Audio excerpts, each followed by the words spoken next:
Unive en Roda JC. Op het veld draait het om winnen. Buiten het veld gaat het om zekerheid, betrokkenheid en de kracht van samen. Voor de club, voor de supporters, voor jou. Ik ben Maurice Graaf en je luistert naar The Voice of Calais. Mede mogelijk gemaakt door Unive, trotse partner van Roda JC. The Voice of Calais wordt gepresenteerd en geproduceerd door South 16. Daar is hij, uitstekende paas. En wat gebeurt er? Maar hebben ze gescoord. Het is ongelooflijk. Zo simpel en zo makkelijk aan te zien komen. Hele kon de bal oppikken. Gaf de paas binnendoor. Ja, ik zeg alleen tegen hem dat de scheepbalk is, dat hij die bal op de stip legt. Die legt hem gewoon helemaal niet op de stip. Ik zeg leg dat ding op de stip en dan geef hem een rooie. Ik heb die een keer wat tegen hem gezegd.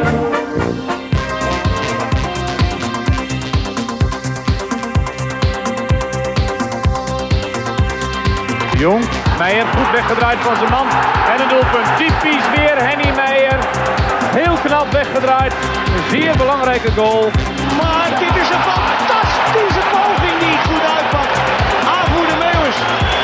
Op het moment dat de zoveelste aanval van Roda lijkt te zijn doodgebloed, maakt hij Meeuwis het wel heel erg fraai af. Kans nummer 2 en een hele grote voor Cissé. Hoe rustig blijft hij? Cissé scoort. Ouaissa en het schot in de korte hoek gaat binnen voor Sammy Ouaissa. Roda virtueel naar de Eredivisie. Maar het is nog helemaal niet zo slecht. Want Eddie kunt ook. Daar is hij. De paas is weer zover. Doe het. Ongelooflijk. Het trauma immer steeds groeit. Voordat gaat hij op 20 punten mag in de kasteel.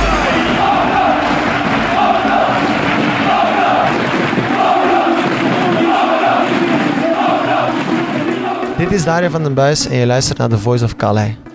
Goedemiddag Montelen. Goedemiddag Rob Fransen. Hoe gaat het met je? Ja, ik zeg net al tegen de mannen hier, ze moeten iets harder praten, want ik had vorige week een dubbele oorontsteking. En ik ben nog altijd niet helemaal de oude. Ik had dit weekend 2 shows, ja, die kun je niet afzeggen. Ja, dat kun je wel, maar dat doe ik dan niet. En dat heeft natuurlijk ertoe geleid dat het allemaal een beetje op pauze is gegaan, het hele. Want ja, dat laat je niet helen in ieder geval. In ieder geval wat de alcohol betreft heel weinig gehouden, dus dat is dan wel een voordeel. Maar ja, we zijn aan de beterende hand, maar het oor zit nog altijd een beetje dicht. Dus mensen kennen het wel, die wel eens oorpijn hebben gehad of een zware verkoudheid. Hè, dus dat moet nog even open. Maar ja, ik ga donderdag vliegen. En als je met een dicht oor vliegt, dat heb je ook wel eens gedaan. Hè? Dat is niet zo leuk. Pijnlijk. Dus ik hoop dat dat van tevoren voorbij is. Dus ja, we gaan het zien. En jij Mo, je bent in Milaan geweest. Ja, ik moest vanmorgen om 4 uur op. En dat op zich voor mij is dat niet zo'n heel groot probleem, buiten het feit dat je ook moe bent. Maar als je 2 teenagers bij je hebt, ik ging me douchen en toen ging de wekker al af. En toen ik uit de douche kwam, ging die wekker nog steeds af en lagen ze nog te pitten. Dus die hebben eruit moeten trappen. Maar we hebben wel een fantastisch vader-zoon weekend gehad. Zaterdag naar Inter tegen Genoa geweest. En dat was precies 24 jaar nadat Roda daar tegen Milaan gespeeld had. Dat was wel toevallig. Dat was niet bewust, maar dat kwam wel zo uit. Ja, toch die mannen even iets meegeven van de historie van ons eigen clubje. En dan naar zo'n machtig stadion als San Siro gaan. Waar een geweldige sfeer was door de Interfans. Ja, mooi. Dat is heel indrukwekkend. Lekker. Ja, en gisteren nog Torino Genoa meegepikt. Helaas zonder veel fans, want Lazio mocht niet komen. En de mensen van Torino die boycotten de wedstrijd. Dus dat was redelijk sfeerloos, maar... ja goed, ook daar een leuk stadion en leuke sfeer rondom de wedstrijd wel meegemaakt. Maar ja. Het was eigenlijk de volksclub van Turijn, hè? Ja, en ik had me van tevoren een beetje ingelezen, wou ik zeggen. Maar bekeken van hoe dat er aan toe gaat. En normaal is zijn die Ultras Granata wel redelijk fanatiek. Maar ja, die hadden de afgelopen week al uit protest tegen de eigenaar en de resultaten karrevrachten met stront voor de ingang gedumpt, letterlijk. En nu dus blijkbaar besloten om de wedstrijd te boycotten. Dus we hoopten eerst nog dat ze alsnog naar binnen zouden komen. Maar dat deden ze niet. Dus ja, goed. Uiteindelijk wel een 2-0 overwinning van Torino gezien. En toch wel een mooi stadion. En rondom de wedstrijd was het wel sfeervol rondom. Die jongens waren daar het voetballen en een biertje drinken. En zoals we gezegd. Mooi. Nou, mooi om te horen. Mooi weekend. Ja, absoluut. Zie van mij ouders gaan we ook eens op cheap, maar het zal nog even duren. Maar mooi man, mooi. Hey, nou, voor iedereen erbuiten, stream, luister ons, deel ons. Daar waar je gewend bent naar podcasts te luisteren. Deel ons op de socials, zeg het verder, mond op mond. Ik kreeg trouwens, om eens een inblik te geven in wie er allemaal naar de podcast luisteren. Ik kreeg van de week telefoon van Jonas Peters om nog heel even de Piro-kwestie te verduidelijken vanuit het Roda geheel. Okay. Omdat hij begrepen had dat de podcast online was en dat hij van intern had gehoord allerlei berichtgeving erover. Hij had wel gehoord dat we van alle kanten belicht hebben, maar hij wilde me toch heel eventjes inlichten. Vind ik wel netjes dat de AD heel eventjes belt. Maar dan zie je maar, Mo. Ja, dat is hartstikke goed. Ik heb van meerdere kanten ook vanuit bijvoorbeeld alleen teruggekregen dat de podcast interessant was, met name omdat al die kanten belicht werden. Ja. Belicht hadden we Jordan van tevoren moeten vragen om een input te geven. Heeft hij hem zelf niet geluisterd? Begrijp ik wel. Ik heb hem nog niet geluisterd. Okay. Maar ik denk wel dat hij het gaat doen. Want goed, dat is natuurlijk... Ja, wij zijn natuurlijk, dat is maar zo'n ding, hè? Dan ga je luisteren. Er wordt in ieder geval naar geluisterd en het is goed dat ook zo erkend wordt van, dat hij ook wel terugkomt met, het wordt van alle kanten belicht, dus dat is niet, ja, zeker. Het staat er in ieder geval open voor wat dat betreft. Zeker. Hey, we zijn natuurlijk ook met de Voice Matchday weer online. Hè? De nieuwe staat ook online van afgelopen weekend. Ga die luisteren. Die kun je op abonneren op petjeaf.com/naar de Voice of Calais. Het zijn allemaal wedstrijdvoorbesprekingen, nabesprekingen. Dus van alles omheen, rubrieken, et cetera. Het is heel andere inhoud dus deze. Dus ik zou zeggen, ga daar eens kijken. Abonneer je wellicht. Je kunt het ook altijd uitproberen per aflevering. En als je niks vindt, dan meld je weer af. Gaat heel gemakkelijk aan en afmelden. Hè. Zit je aan niks vast, behalve als je langer abonnement neemt. Onze hoofdsponsor Unive, die geeft ook altijd 5% collectiviteitskorting op de Unive schadeverzekering. Kan allemaal oplopen tot 10% korting als je nog meer verzekeringen afneemt bij hun. Je zou wel eens een keer je verzekeringspakket kunnen laten doorlichten in een skybox hier in de PLS met een adviseur uit de regio. Daar kun je een afspraak voor maken of Unive op unive.nl of je schrijft naar ons hoe je in contact komt met de personen. Maar zeker in een regio en een tijd die ik heb gezien naarmate het kabinet zich begint te vormen met nog meer allemaal hele extreme bezuinigingen begint te komen en ook zeker niet in het voordeel van de gewone man en vrouw, is dat wellicht een optie om daar eens heen te laten kijken. Nou, voor de rest natuurlijk onze gebruikelijke shout-out op wijzerodc.nl, de Zing Meetube, Insta, de Sals16.com, webshop en natuurlijk naar Brons Groen Eikenhout podcast. Ik hou trouwens van steeds meer mensen uit het TVK gebeuren dat ze die eens gaan checken en dat ze hem interessant vinden. Ik laat het natuurlijk niet naar mijn eigen andere podcasts promoten, dus ik zou zeggen, ga daar kijken. Maar waar ook vooral een shout-out heen uitgaat, is naar radioroda.nl, want daar werken wij bij de Voice Matchday en bij de gewone Voice of Calais mee samen. De Sound of Calais is er elke donderdagavond te horen, dat is onze playlist, maar natuurlijk ook onze nieuwste aflevering om 7 uur en een wat oudere aflevering op zaterdag. 10 uur telkens. Bellen met Joris kun je voor blijven insturen. Daar stellen wij met enige regelmaat de vragen aan Joris Peters die je hebt. Er zijn een aantal inzendingen geweest. Mensen stoor je er niet aan als die niet meteen worden gesteld. We moeten wel heel even kijken dat het ook bij het thema van een podcast hoort. Dus dat gaat allemaal gesteld worden mits ze niet al beantwoord zijn. Uiteraard is onze TVK Pubcrawl stempelkaart ook nog altijd te verkrijgen bij ons of bij een van onze horeca-sponsoren en bepaald. En als je een klein maar fijn bierpakketje wil, maak hem vol en meld je. En koop natuurlijk die halve Roda JC seizoenskaart. Mooi, jij had ook nog een mededeling in zaken motelen. Ja, misschien even iets persoonlijks, maar persoonlijk weet ik niet. Misschien valt het wel onder zendtijd voor politieke partijen als disclaimer er meteen bij. Maar Mo, weet je, jij bent hier misschien op het moment het laatste seizoen de meest frequente co-host, dus wij ondersteunen natuurlijk motelen in deze als TVOK, dus Mo, go your gang. Dat is helemaal mooi. Ja, de meeste mensen kennen me inderdaad hier van de Voice of Calais, van de tribune, van Roda. Weet ook dat ik redelijk fanatiek en chauvinistisch ben ingesteld. En die betrokkenheid die gaat verder dan alleen het stadion. Ik heb besloten om me sterk te willen maken voor onze stad, voor onze wijken, voor onze mensen in Kerkrade. Want het gaat om Kerkrade.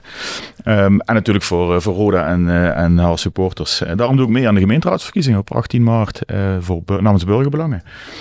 Geen loze beloften, geen Haagse gezwam, partijlijnen. Maar luisteren, samenwerken en aanpakken.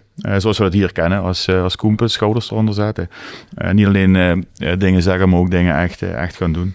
Ik sta voor een beter kerkraden, voor alle kerkradenaren, met leefbare wijken, goede scholen, voldoende nieuwe woningen, sterke verenigingen en respect voor onze cultuur. En daar valt ook natuurlijk onze mooie voetbalcultuur onder.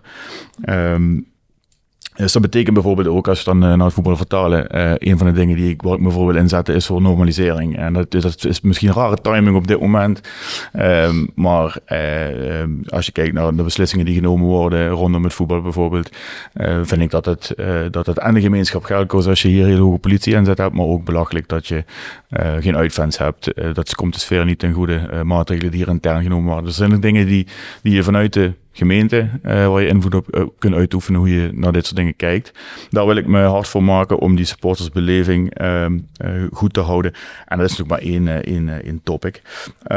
Wat belangrijk is om te weten, als je burgerbelangen op mij zou kiezen en je kijkt naar de lijst en je denkt, die staat op nummer 20, dat heeft weinig zin. Burgerbelangen werkt als volgt. Bij ons geldt de meeste stemmen gelden.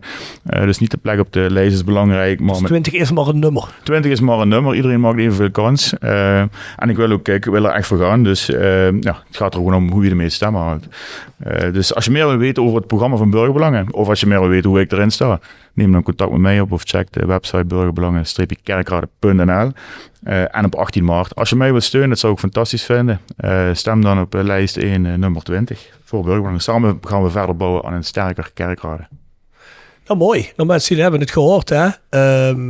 Ben je een Voice of Clay fan en kun je de hartstocht van Mo, die vast en zeker ook in de gemeenteraad zal hebben, vind je die prachtig en vind je dat Mo een man van zijn woorden is? Ja, ik kan het eigenlijk wel bevestigen. Dan stem op nummer 20 op die lijst. Ja, ik ga het niet doen. Wat ik gewoon een heer heb. Ja, dat is natuurlijk jammer. We hebben natuurlijk ook luisteraars uit andere gemeentes. Ik zou daar ook vooral zeggen, ga ook daar in die gemeente stemmen. Ja. Stem ook vaak lokaal, want ik denk dat de partijen zijn die niks te maken hebben met partijlijnen en die wel iets voor je stad of dorp kunnen betekenen. Zoals ja, bij de gemeenteraadsverkiezingen staat natuurlijk wat voorop moet staan. Hè. Meteen daadkracht in je eigen community natuurlijk. Hè. Dus... maar goed, we gaan hier zeker ook volgende week nog een beetje over terug horen. Hè? Dus als mensen dan zeggen, is de Voice al begonnen met politiek? Nou, de Voice is niet begonnen met politiek, maar de Voice is ook motelen. Dus als motelen politiek ingaat, dan wordt de Voice heel even politiek. Ja, dus dat is wat het is. Nou, ons e-mailadres thevoiceofclay@16.com mag je trouwens ook inmailen als je iets meer over Mo wil weten en zijn politieke standpunten. Dan schuiven wij dat mooi door naar Mo. Zeker. Voor de rest hebben we nog de voetbaltrips.com tip van de week. Tip van de week. Voetbaltrips.com presenteert de tip van de week. Voetbaltrips.com is de best beoordeelde aanbieder van voetbaltickets en reizen door heel Europa. Of je nou op zoek bent naar losse tickets voor Dortmund of een complete reis naar Barcelona. Met de kortingscode TVOK10 krijg je €10 korting per persoon op het complete assortiment. Ga snel naar voetbaltrips.com en boek jouw voordelige droomreis. Ook gesteund door Eetcafé de Pintelier. Zin in een lekker biertje, borrelplankje of gezellig samen vorkje prikken? In een karakteristieke pan van Eetcafé de Pintelier in Voerendaal kan het allemaal in een sfeervolle omgeving. Onze menukaart bevat wisselende gerechten die stuk voor stuk passen bij de Bourgondische gastvrijheid van Limburg. Tevens organiseren we op zijn tijd een leuk feestje, maar zijn we ook beschikbaar voor een privéfeestje of bijeenkomst. Voor meer informatie ga naar eetcafedepintelier.nl. Tevens gepresenteerd door Jegers Advocaten. Ruist de Berenbroeklaan 12 in Heerlen. Hart voor weinig, nooit chagrijnig. www.jegersadvocaten.nl. En Nextdoor Kapsalon, Nagel en Beauty Salon op de locht 44A8 te Kerkrade. Ik heb er weer een prachtige gevonden, mensen. Deze week staat Fulham tegen Burnley op zaterdag 21 maart om 3 uur in de Premier League. En op de zondag de Carabao Cup finale Arsenal-Manchester City. Op 22 maart, 26, begint volgens mij om 4 uur, weet ik niet zeker. Dacht het wel, nee, om 4:30. En met alle vluchten en 2 nachten hotel inbegrepen was het €655. En dat vind ik voor Engelse wedstrijden op dat niveau, zeker een cupfinale, plus vluchten, plus hotel. In een stad zoals Londen is dat Ja, andere mensen zullen zeggen, Rob, je bent helemaal van je kop gevallen. €655 is voor mij extreem veel geld. Is het ook. Maar voor de mensen die wel eens hoppen en weten wat het kost, is dit extreem goed te doen. Dus dat is een hele goede aanbieding op voetbaltrends.com. Dus wil je dat een keer meemaken, gebruik onze kortingscode TVOK10. Ik heb laatst weer op de link geklikt en toen ruimschoots mensen. Dus mensen, bedankt voor de ondersteuning, ook van ons hierin. Gaan boeken.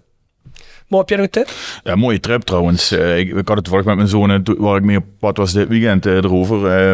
Wat we nog willen doen, is eens een keer naar Wembley gaan, een wedstrijd. En dat kan voor zo'n play-off finale zijn, of dat kan een Carabao Cup zijn. Idealiter natuurlijk een FA Cup finale.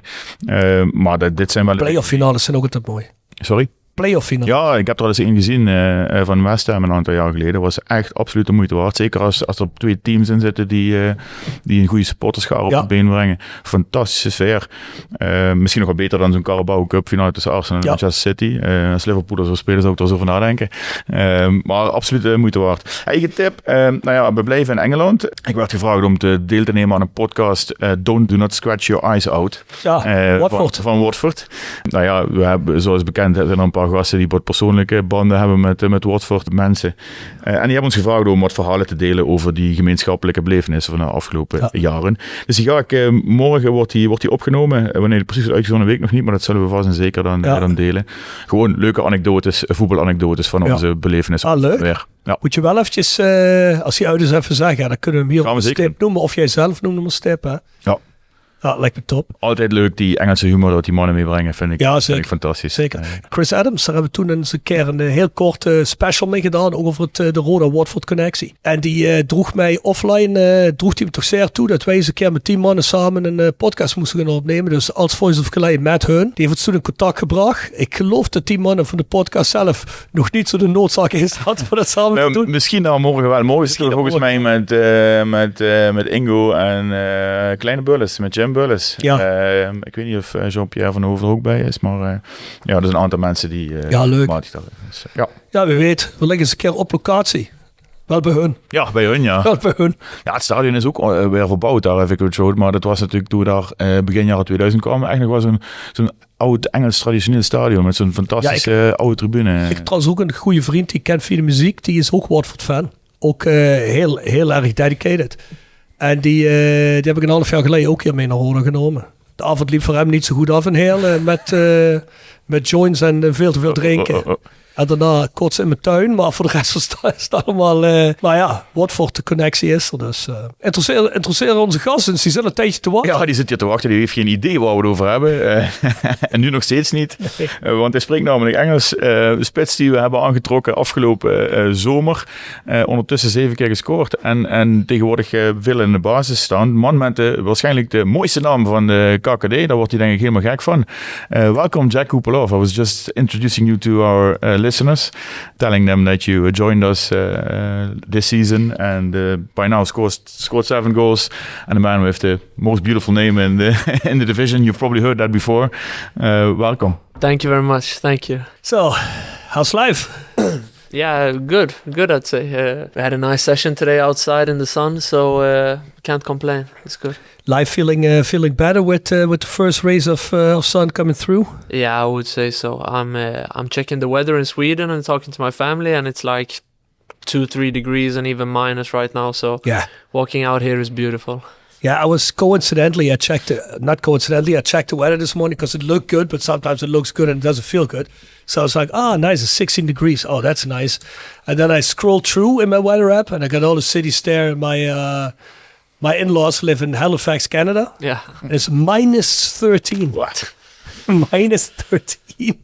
I was like, that can't be right, but I guess it is. It is, yeah. Usually they kind of got the same weather as here, but minus 13 for Canada, I guess it's valid. So how's the feeling and the vibe in Kerkrade? Yeah, good, I'd say. Obviously a bit disappointed with Friday, but besides from that, I'd say it's a very good vibe and a good feeling around the team and around life right now, to be honest. But Friday, do we? I listen to the Voice Match Days or other podcasts that do They always do do an after talk on the games. They were not decided whether to feel good or not feel good about the result, because I mean you come back from 2-0 behind. I wasn't at the game. I had some other things I needed to do, so I looked at it, and after 25 minutes saw you guys were 2-0 behind. Then I had to get on stage, and I was like, damn, it's gonna be like that again. But I was very happily relieved when I saw that you guys drew in the end. Yeah, no, I think it's always like that, a bit of mixed emotions, like when you're 2-0 down and then really strong and like really good for the team to come back and show the strength to come back. But I also felt maybe just watching the first 15 minutes, we could have been up 3-0. And that's probably been my feeling in quite a few games, that we start quite good and we have a lot of chances, but we don't score them. And then we make it a bit harder for ourselves. And obviously at some point against good teams, they're going to score against us and it's going to be harder for us. So I'd say a bit of a mix. Like it was nice to see that we could show strength to come back like we've done before as well. But a bit of frustration also, because I felt that we were in command of most of the game and like we were the stronger team throughout the game, even though it didn't show it. That's exactly it. And I think after the couple of games before that, I mean, it was one of the strongest 15 minutes I've probably seen. I mean, there was a lot of space as well on the left side. I don't know how many crosses that Koen could give. A lot of open space, a lot of chances, and then from nothing you get down 2-0. One mistake which can happen, and then at the corner, a little bit of a strange. Corners are not a strong point this season, huh? Defending the corners. No, it's always hard to put your finger on. Like I've been in teams where corners have been really strong and like we're plus quite a lot of goals on it. And then you've also been in teams maybe a bit like here where we struggle a bit more on it. We let in quite a lot more than we score. But it's so hard to like put your finger on what exactly the reason is. Like if it's just mindset or if it's actually like quality, or it's hard to say. But it's a very important factor of the game also that we need to get better. Was it also? I mean, I was looking at it when the corner was being taken, and it was a kind of a strange setup they did, right? Yeah. They all stood at the second post. Something I think I've seen it with Arsenal. Yeah, and exactly. That's how they did it. And then they came all running in. But I guess that shouldn't kind of surprise you guys. No, exactly. We watched the set pieces, so it was nothing that was unfamiliar. We just have to defend it better, and I think take a bit more responsibility in the defensive one. Make sure that we don't give away easy goals, because it makes the game so much harder when we're 2-0 down after 25 minutes. Yeah, even after the 1-0 down, I was like, we're playing this good. I mean, the stupid mistake happens, I will just still crush them. But I mean, then the second goal is in, and then I think the second half wasn't as strong initially as the way you started, right? No, it's true. That's right. Heard Liverpool sacked their set piece coach Monday ago, so yeah, exactly. I don't think we have a set piece coach doing. It did help at Liverpool. Did you see them this weekend? And a couple of games now in a row. But I mean, they fired the guy, got a new one in, and free kicks, corner kicks are flying in. I was listening to Gary Lineker's podcast. You know the podcast? Yeah, I've seen. The rest is football. Yeah. And they said Liverpool was last or one before last in the game set pieces before the winter, and they sacked the guy, and now they're like in first position with set pieces. Crazy, right? Yeah. Well, there was another who was another set piece coach? The guy at AZ maybe? I don't know, but there was another one that they were making a lot of set piece, or at Utrecht maybe. I don't know, I don't remember, but I remember like that. But it can be a weapon, so but also defensively, obviously. But yeah, I guess there's some work there. What did you say? I guess there's some work to do there. Yeah, of course. Hopefully, we don't need to sack anyone here, and we can we can just make sure. I don't think we have a set piece goal. Who is the set piece goal? Yeah, hopefully we can just do it ourselves, those players, a bit better, I think, and take a bit more responsibility. We should be good. I mean, it's a shame in the end, because if you look at it, we would have been shared first for the period, right? I mean, that's not holy, but still, it would have been nice. And next period. Yeah. But I'm pretty sure we're going to make the playoffs anyway. So. Yeah, the playoffs. I think we should shoot for the third or fourth. 9 games to go. 9 or 10. I think 9, right? Or 10? Yeah, 9. I think 9. Yeah. So, Jack, do you live where everybody lives? No. No, I don't. I probably wish I did, but I was... What? That's the wrong answer. Nah, but I guess you mean a Maastricht now? Yeah. But yeah. It's... I had a bit of a weird summer where I was like in and out of Airbnbs for nearly 2 months in England. So as soon as I got here, I was just looking for a place as quick as possible. And yeah, probably the place you don't want me to say now was very nice. So we wanted to go there, but we ended up in Aken. In Aken? Yeah. So Germany? Yeah. Is that extra hard? That's another language. Yeah, it is, to be honest. There, I get the feeling, because I can't speak German, there they don't even try with me. Like, it's here in the Netherlands, I feel like the level of English is very high. But in Germany, like with my neighbors, they will say something and I will answer in English and they just, okay, bye. Yeah. Auf Wiedersehen. Yeah, it's not even an attempt to like try. Yeah, my wife's Canadian and she had a lot of the same experiences in Germany, so she was very happy when we moved out here 3 years ago. It's a world of difference. But so, I mean, it's a university city, right? So I guess the older people I can imagine, but probably wouldn't apply to the younger people, I would guess, but. No, I think the younger people are, I would say, more educated and probably have had it in school and stuff. So with the younger people in the cities, it's a lot easier. But around our neighborhood, it's a lot of older people. So we try our best, but it's probably me that has to adapt and learn German instead. Well, Jack, you're welcome to Kerkrade. Thanks.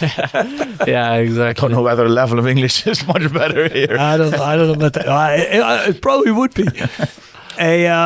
So.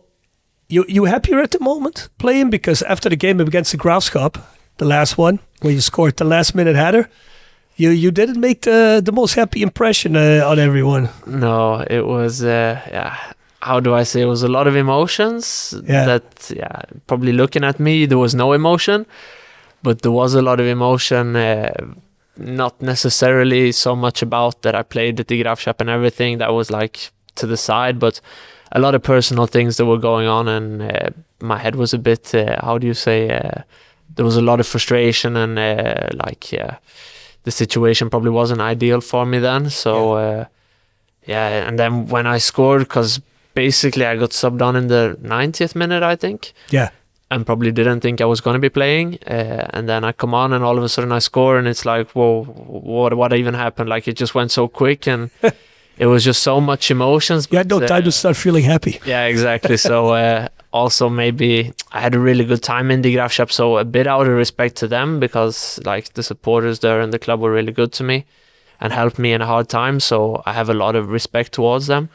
But then, if it would happen again, then I think my reaction would probably be very different. So it's sometimes in football things go so quick. It's like you can't even say yourself how you react, because things just come upon you. So it's and we'll get to it. I mean, you've obviously been on quite a bit of loans, and I can imagine that if you're here, then that it is frustrating when you're not playing, right? That's probably been part of it. Yeah, it's a big part of it, of course. I think for me, like as a footballer, and I probably speak for everybody in the dressing room downstairs, that like you just want to play football, you just want to play games, and the reason that I've been going on a few loans is because I've been quite desperate to get game time. So of course I think like you said, it's a big factor and very important. De held van de week. De held van de week wordt gepresenteerd door Café Der Kofferek. Bij ons kun je niet alleen terecht voor live muziek, brui van Vols themafeestjes en parties met de resident, zowel als gast-dj's, maar ook voor livesport op diverse schermen. Van Champions League tot Formule 1, van Eredivisie tot darts. En natuurlijk ook alle uit- en thuiswedstrijden van zowel Rode JC als Alemannia Aken. Kom en geniet van onze speciaalbieren, cocktails en in de winter verwarmd terras. Café Der Kofferek in Vaals, de kroeg in het Heuvelland. Tevens gesteund door Ask Felix, de partner voor uw payroll, werving en selectie, uitzend- en HR-vraagstukken. Gevestigd in Kerkrade, Regiopark 16D naast LD Packaging en een geweldig uitzicht op het schoonste stadion ter wereld. Ask Felix, our ambition, your career. Ook gesteund door Larento. Bij Larento pakken we het aan. Jouw VVE in goede handen, met helder beheer en slimme oplossingen. Betrouwbaar, betrokken en altijd bereikbaar. Larento. VVE-beheer zoals het hoort. Meer weten? Ga dan naar larento.nl. Yeah, I've been thinking about it. I have one hero every week, and that I'd have to say is my dad. Yeah. So just like the way he's always supported me and like taking me to all trainings, all games throughout the years, and basically built up my whole interest of football. And also a Liverpool supporter, so we share that interest as well. So you share that interest with all of us. yeah, exactly. So now for him, I have a lot to thank. So for every week, I'd say him, and then especially this week, I'd have to say Thomas Kalinauskas, because he's a close friend of mine, and obviously I had a bit of a part in him coming here and. Oh yeah, you guys are friends? Yeah, because we played together at Burton. So obviously I played with him before, and yeah, dropped in a good word for him. So for me to see him come on, because I know how tough it can be to come to a new club, and it takes time to come in and everything. And the time he came is like, yeah, it's hard to settle in so quick, and like he's basically come from off season to then straight into a season. So for him to come on and score and help us get a point was really nice for me to see. I was very happy for him. So. Yeah, that's nice. I'd have to say from a football perspective, because I wasn't sure, when you dropped me the question about Hero, what it was about. So from a football perspective, I'd probably say the moment with the 2-2 goal for Thomas was nice for me to see. And did you know our I always forget his name. Our Swedish new Rasmus Wiedesheim. Rasmus. Were you familiar with him? I'm familiar with him as a player, but not as a person. Like we have never like had a relationship or anything, or a relation before. So just know him as a player, and like because we played in a few of the same teams and around Sweden. So but never played with him like I did with Thomas. It's good for both guys. Swedish player here, or? Yeah, it's nice. I was quite close with Jonathan Fostet, left now to Denmark. So. They were joking with me, Rob and Jordans, that we had to get you a new Scandinavian. So one went, one went, and another one came. So I'm happy. It's nice. I can still keep my Swedish going and flowing. Yeah, that's nice. Yeah, that's nice. It's good for those new guys that they relatively score quickly, right? Yeah. I mean, he did that as a striker, Rasmus did, and then... I think as a new player, it's probably the best way to get into a group is like just come in and play and score a goal, and then you're off. Like then you can put your shoulders down a bit and just settle down. Yeah, but both of them scored pretty important goals too. I mean, the 2-2, and I mean the deciding goal in the most important game of the season. Yeah. So obviously not a bad way to introduce yourself. Definitely not. It was nice for them. I was happy for both of them. Yeah, but you've since you scored a goal against the Graafschap, I've been looking. You never score in games where it's 4-0 or 3-0. Not that we have a lot of those games, but your goals always seem to be pretty important too. Yeah, if you say so. I can't even remember exactly the scores in all of the games, but. Of course, I try to score as many goals as I can and as important as I can, and it probably should have been looking back at the last few games, quite a few more, but yeah. What was the one goal where you spurted so hard? Are you really that quick, or is the guy that slow? Against MBV? No, against Almere, the 2 goal. Yeah, that one. I was going to save that one for later as one of my better moments here. But no, it was a nice goal. It was. But against MBV, you were fast as well, right? I mean, that was. It brings you. That was one we got to where I have to score. So true. There's been a few, Yeah, I like that. That's like you don't get to see many of those goals, so I kind of like that. That was great. Hey, I said we were going to continue about what changed. So I guess since I think like month and a half, maybe 2 months, I think Kevin changed something in the system you guys play. Went to a two forward system basically. That has been a blessing for you, I guess. Yeah, I would say so. It's. Like the other system was also, how do you say, like we have the same amount of attacking players, but this system probably suits my role like more specifically, and it gives me a bigger chance to get on the pitch. So for me, it's been very, very beneficial, and I feel as a team, it's also been working kind of good, and we've been creating quite a lot of chances, and we get a few more numbers in the box. I feel when we're playing with two strikers, and it's been good. I think it's had a positive impact. Yeah, the amount of chances you guys are getting since you played at System is pretty unreal. It's also unreal how many you guys don't score. But we'll get into that a little bit later. Yeah. So that's probably the most asked question about the team these days. But Cooper Love, that's a pretty unusual name for a Swede. Yeah. It's because I'm not Swedish. Oh, yeah. Your passport is not Swedish? Yeah, I do. I have dual citizenship. So both my mom and dad are English, but I'm born in Sweden. Oh. So they moved over from England to Sweden like 30 years ago. So then from that, I've lived in Sweden my whole life until 2024. And then I went to England to play football. So like my blood is 100% English, but I feel quite Swedish because I've like gone to school there and lived there my whole life. Yeah, your accent is pretty Scandinavian, I would say. Yeah, it's a bit of a mix. I have got an English accent, but when I'm speaking to people over here, like Dutch people, I think I do something weird with it to like. That was the first thing I noticed as well when I spoke to him. I think I'm a bit lost there because like now when Thomas has come from the UK, then I'm like back to my English accent, and then it's like quick and it's like this Manchester accent. But then when I'm speaking to the Dutch guys, I put on like a foreign mix. I don't know why it annoys my family because like every interview or anything I do, it's like they're asking me, what's this accent? Where's this coming from? But I don't know why I do it. It's a weird one. I'll probably find out and decide for one accent. Maybe one day. Because Dutch resembles Swedish more than anything else, I think. Yeah, could be.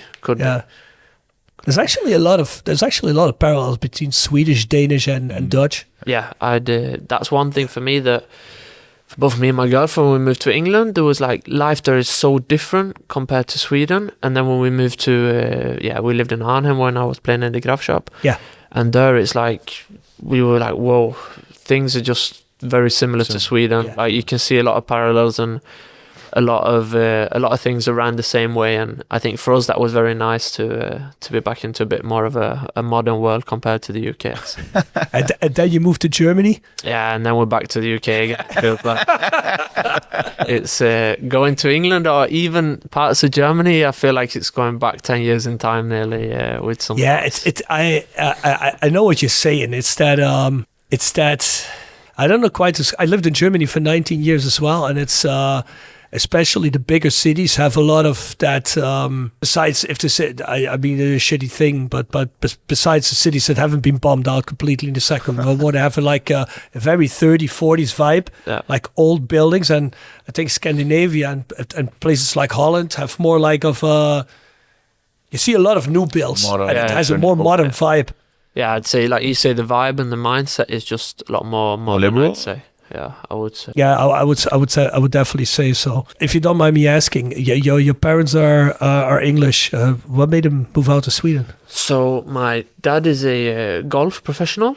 Yeah. So he used to play golf, but then he decided now I have to make money off it. So he decided to teach golf. So he became like a PJ Pro teacher. So then he had a job offer from Dubai or Sweden, and now we live in Sweden, so he chose Sweden. Very wise choice. Yeah. Basically, for 10 years, he would live 6 months in Sweden for the golf season, and then he would go and play football in England for the other 6 months.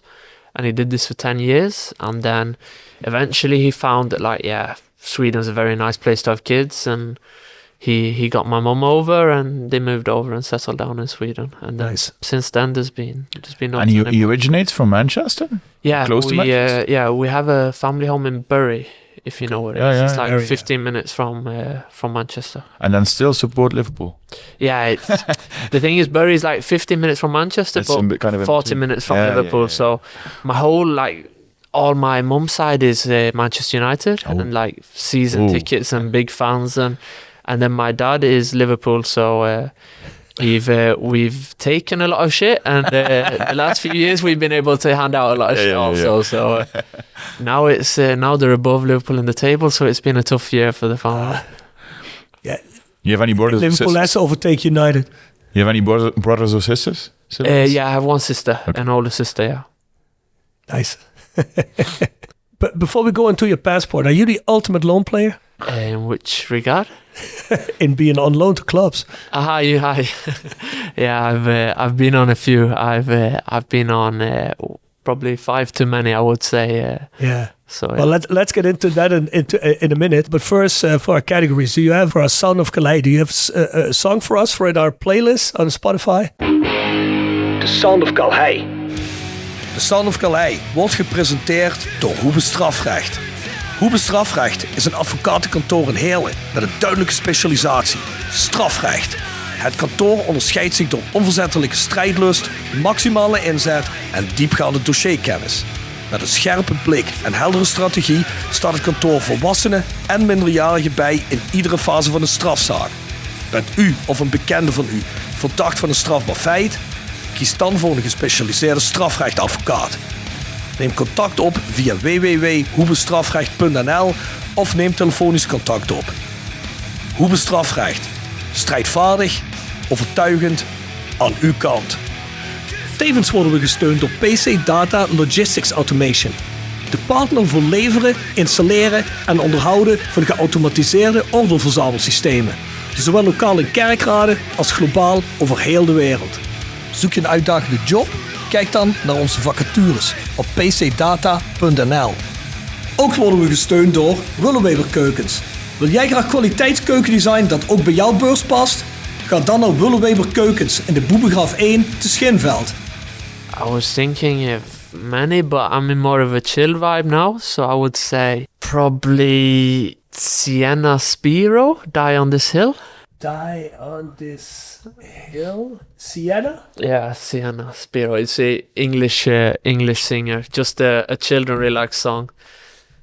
An upcoming singer in England, a very nice voice, so I've been listening to her a lot. Nice. Yeah. Well, we got all kinds of stuff in this list, so it's all good. Yeah, I guess that'd be a big mix. Yeah, not good. Hey, but let's go into your player passport. You bought on the 25th of December 2001. Your Christmas kid. Yeah. That sucks for presents, huh? It was so shit as a kid. We can shake hands. Yeah, I would have to wait the whole year, and then my parents would say that I got double, but I'm not sure it was double or not. I don't know. Yeah, it's never really double. I think you always get the shit end of the stick, but whatever. In Anneby, yeah, I looked it up. It's pretty central, right? Could you find it? Yeah, well, Google Maps finds everything. Yeah. No, it's a small village in I think about 5,000 people or something. So but it's pretty central in the south of Sweden, right? Yeah, it is. Yeah.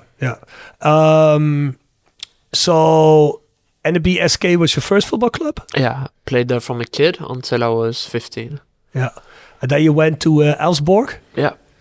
And first in the youth teams, I think, and you got a contract in 2021. Yeah. That's right. Elfsborg is a pretty traditional club in Sweden, right? Yeah, I'd say so. It was a big step for me because I started playing senior football in Anneby, but it's like the fifth or sixth tier in Sweden.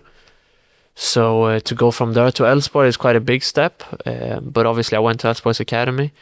And like you said, I was there until 2021, until I got my first team professional contract. Yeah. And they were playing Allsvenskan when you joined? Yeah. Elfsborg, I think for the last 10 years maybe, I've always been a top 4, top 5 team in Sweden. Yeah. Last season they fell off a bit. But otherwise they are very known for their academy. Like well known for the academy is like up there with Malmö and Malmö and some of the Stockholm teams. But as a first team they're very competitive and always fighting for the European spots in Sweden. Yeah, I know a lot of Elfsborg from European football in the end of the 80s and the 90s. Yeah. They were pretty, I think they played European football almost every year, I think, right? Yeah, that's right. So, well, you signed your first contract in 2021, but you're basically always on loan, like after half a season or at the beginning of the season. First you go to, correct me if I'm wrong, Örgryte? Yeah, it was a good try. Not good enough. For a non-Swedish, I say good. Örgryte. Örgryte. Yeah. Örgryte. Then you go to Skövde. Yeah. AIK and Halmstad BK and GAIS, which is, I think those last two teams are also pretty well-known teams in Europe, for people that watch a lot of football. So you were on loan 4 times while you were on a contract there. So basically, you were on loan in every season that you were on a contract. How was that? Yeah, it was special. Because I come up through the academy at Elfsborg, there was like, how would you say? I was always in a position where I was enough wanted to like believe in as a potential, like a talent, but I was either never, like, how would you say, given the chances to be a first in and out striker. So for like, I think basically every season would be the same. I started the season with Elfsborg, did quite well in the pre-seasons, but then the leagues came and I would get like minutes, but not really starting. And for me, I felt I've always been a player that I want to be like, I want to have a role somewhere, I want to be part of something, and game time has been very important. So it would be like Elfsborg didn't really want to sell me and would like kept, how would you say, like in football, they would always be saying like, okay, next season you're going to be our starter. And then like I believed in it and I would go on loan, do well on the loans, come back and be maybe just as disappointed the season after when I was there until the summer, and the same again, not really just in and out kind of thing, and been seeking game time. And obviously if you look back at it, it was probably not the ideal way to go about your first professional years, and it's yeah. Did you ask for most of the loans so you could get time? Or every time was me. It was how do you say? I could have sit tight and continued the seasons because I think my last 2 seasons there I was basically getting on the pitch every game, but only for 10-15 minutes or. And I felt I was in a position where I was good enough to compete in the Swedish league and wanted to have a bigger role. So I went and had a very good season in the Swedish second tier at the Skövde team. And after that, the 2 loans were to, like you said, Halmstad and Gais. And I think my last loan to Gais was probably where I flourished like the most, where I was supposed to be for a full season until I got bought by Burton. But there was none of those teams that wanted to sign you? Yeah, there was, but it's, how do you say, them 2 are not really as big teams as Elfsborg. So it's quite normal in Sweden that you would go on loan to these type of teams and then you go back to your parent club, or like to Elfsborg for me, and then you start to play there. So that was a plan, at least. Yeah, exactly. That was always going to be the plan, and probably for me also, because I was seeing Elfsborg were always top. Like the seasons I was there, I think we finished second. We lost the league on goal difference once and 4th another time, and we played Conference League also with them. So it was, how do you say, because I came up from the academy there, my dream was always to come back and play for them. Sure. Mm. So I think it was also me holding on to it a bit that I wanted to go back and play there. But then too long. I mean, I can imagine that if that's a strategy, right? The difference between the academy and the first team is too big. Make a step in between and maybe do that twice. Yeah. But then you also want to get the belief that they do believe in you for getting on the first team. I think that's where after I had a good season there, my second year when I was on loan in Skövde, I even re-signed a contract and like. That's where you scored most, right? Skövde. Yeah, that's where I scored the most goals. So after that, I signed a 3-year deal with Elfsborg, a new deal, and basically the contract, the standpoint from everybody was that now it's time, like it's time to play now, and you're going to be our striker here. Then it didn't work out like that, and they had a few other signings that they gave more trust, and then it worked out with the loans. So So second division is called what, the Superettan? Yeah. How's the level of quality between those two? It's so hard to compare like leagues because the football style is very different. I think it's more physical. a bit more physical, but I think it's now 3 years ago since I was there. Yeah. And a lot has changed there now in the leagues. I think it's got better, but also probably leagues around have got better also. So it's so hard to say, but I'd say Swedish football in general is very... They also see up a bit to the Netherlands, I would say, because it's quite normal in Sweden, if you're performing well, that the next step in your career would be to the Netherlands. So I feel like they have taken after the Netherlands a lot with like tactically and like the style of play. They try to copy it a lot. So I'd say they're quite similar. Yeah. Yeah, I mean, Dutch leagues have seen a lot of Swedish and Danish footballers coming. Players, Yeah. I think as a young Swedish player, you if you could set up the ideal steps of a career, you would want to perform well in Sweden and then make a step to the Netherlands, and like, how do you say, a bit of a step up, and then from there try and either reach one of the bigger teams or maybe even another step out to Europe. And then it's because of the type of football, but also when I listened to you with your earlier comments in terms of the lifestyle and the mindset of the people fits, which is obviously also important for young players to fit in, right? I mean, we've seen a lot of Danish players as well around here, which flourished in the Netherlands. And I guess that's also an important factor then. Yeah, of course. I mean, for me, I've seen both sides because I've spent 6 months in England also, and there's very big difference in how everything is. So I think that's a big reason to... Even with an English background. Yeah, exactly. I knew what was coming, but it was still a big shock and a big transition. So for me, I think it's very clear that's one of the big I guess reasons. it's something else than going on vacation, than just actually living there. Yeah. Day to day. Yeah, after a week, you've not got a return flight. You're staying there for a long time. So it's a big difference. Yeah, well, I think that's underestimated often with football players. We talked about this topic to other players too, and I think what people underestimate is often if you don't feel happy and the state of mind isn't right about general life. I mean, life is not just football for a football player either. Like there's a lot around. The least there's the worry there, and the happier you feel, obviously, the better you're going to feel playing football. Yeah, of course.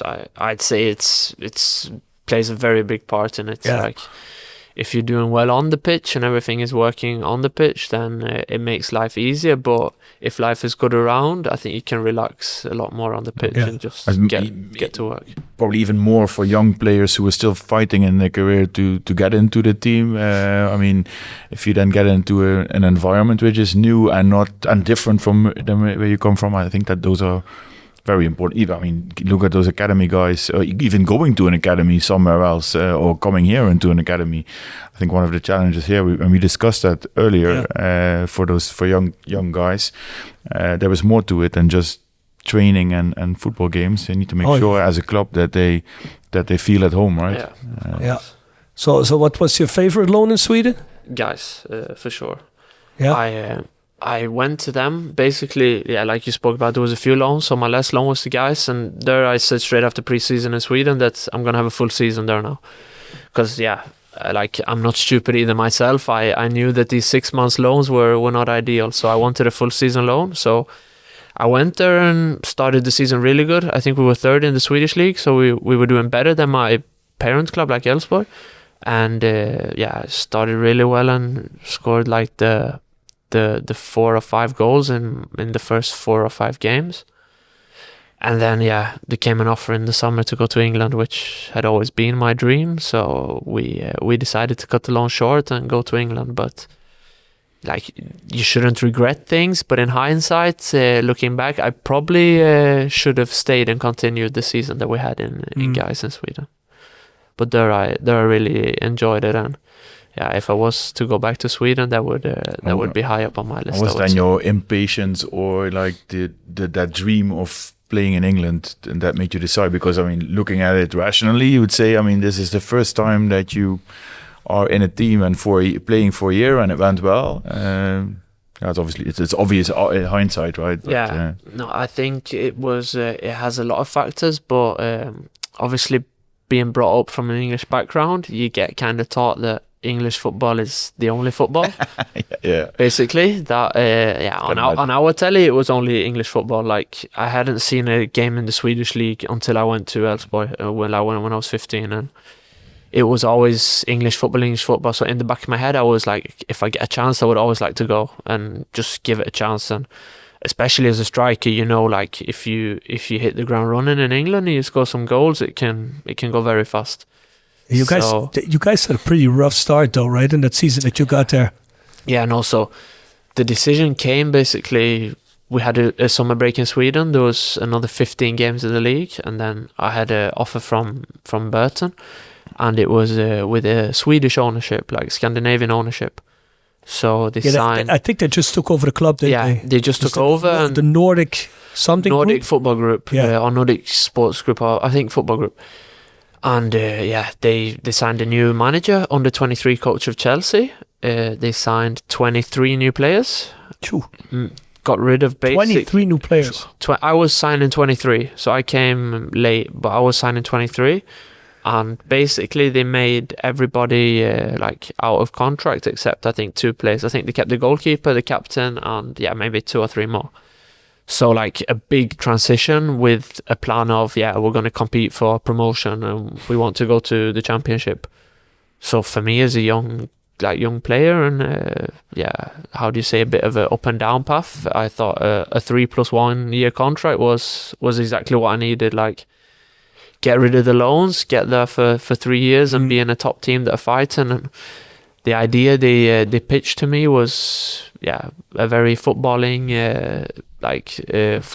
and tactical way of playing, and a lot of influence from he was under 23 coach at Chelsea, the manager. So it was a lot of, how do you say, playing. And like you said, after 10 games, we hadn't really gotten off to the start we wanted, and the manager got sacked, and then basically everything just changed upside down. And then a couple of games later, you go on loan to the Graafschap. Yeah, well, basically for the first coach that signed me, I think with him, I had a bit of an injury, so as soon as I got back fit, I started the 7 games in a row, and everything felt good, but just as a team, we weren't picking up the points. So in England, they are probably a bit more rushed than in other countries. So after 10 games, he was sacked, and it's got its ups and downs. But then they brought in an interim manager, and then they brought in another manager, and they basically just changed the style totally. And in England, they are also very honest and straightforward. So he basically said to me, the new manager, that you're not my type of striker. We're going to be signing a different profile, so you can find a new club. It sounds like this kind of club were just being taken over, but there is it's very ambitious, but not really with a long-term plan, right? I mean, you bring in 23 new players and then you switch it like nothing after 10 games. I think you can always, in football, you can have long-term plans, but at the end of the day, when you've got no results, passion around the club, you've got supporters, you've got to get the results as well. I mean, if you as owners or as a club see that you're losing week in, week out, there's nobody that's going to just keep on going and just get the relegation to League 2, and then saying that you've got ambitions of going to the Championship and then going to League 2 is is far apart. So sure. They felt they had to act, but basically from there, 10 games in the season, from they changed the manager, I didn't play at all, so I was sat waiting a lot, and then the Graafschap came. But on the other hand, I mean, if we would have 23 new players next year here at Roda, with 2 or 3 only staying of the existing team, and they might even be better players, but I would be worried because you completely underestimate the structures and getting used to each other. That's how it was for us, that they signed with quite I wouldn't say naive, but in England a naive way, because of how the League One is. It's a very physical league, and I think there was a statistic that 50% of the goals were set pieces. And basically we signed to play football there, and we wanted to play a lot, and we just got, I think the first 10 games we conceded 12 set piece goals. So we were playing really good, but just getting eaten up in set pieces. And it's like everybody said, it would take time, but we would have obviously hoped to pick up a few better results, and then we could have probably kept on going with the project instead of turning it all around.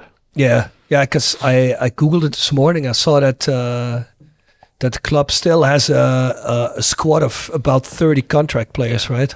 Yeah. That's quite a lot. Yeah, well, I think basically 15 of the signings from the summer got told that they needed to find new clubs, and then in January they signed another 9 players. So like in 2-3 windows, they've signed over 30-35 players. I saw the announcement that you were going to go on loan here. Yeah.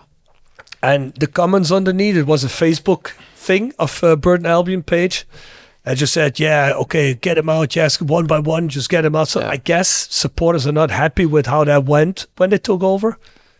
No, I think the supporters were happy with the ambitions because the owners were very ambitious. But like I said, it was probably a bit of a naive approach, and for them, we took a bit too much of a beating, and we didn't win enough games. So, you know how every supporter is, how I am for Liverpool, or for how anybody is for somewhere else. You want to see results, and you want to see things happening, and that wasn't the case. So, for them, obviously, with a new manager coming in, they needed to free up wage space and numbers in the squad to be able to sign for his style of play. Yeah. I'm not being rude looking at my phone. We also put on Instagram, we put some out, we put a question out to people to ask you some things. Yeah. So Alive and Grinning says, how do Roda and the Graafschap differ from each other? Talking about loans. Yeah. It's hard to say. Or where do they not differ? Yeah.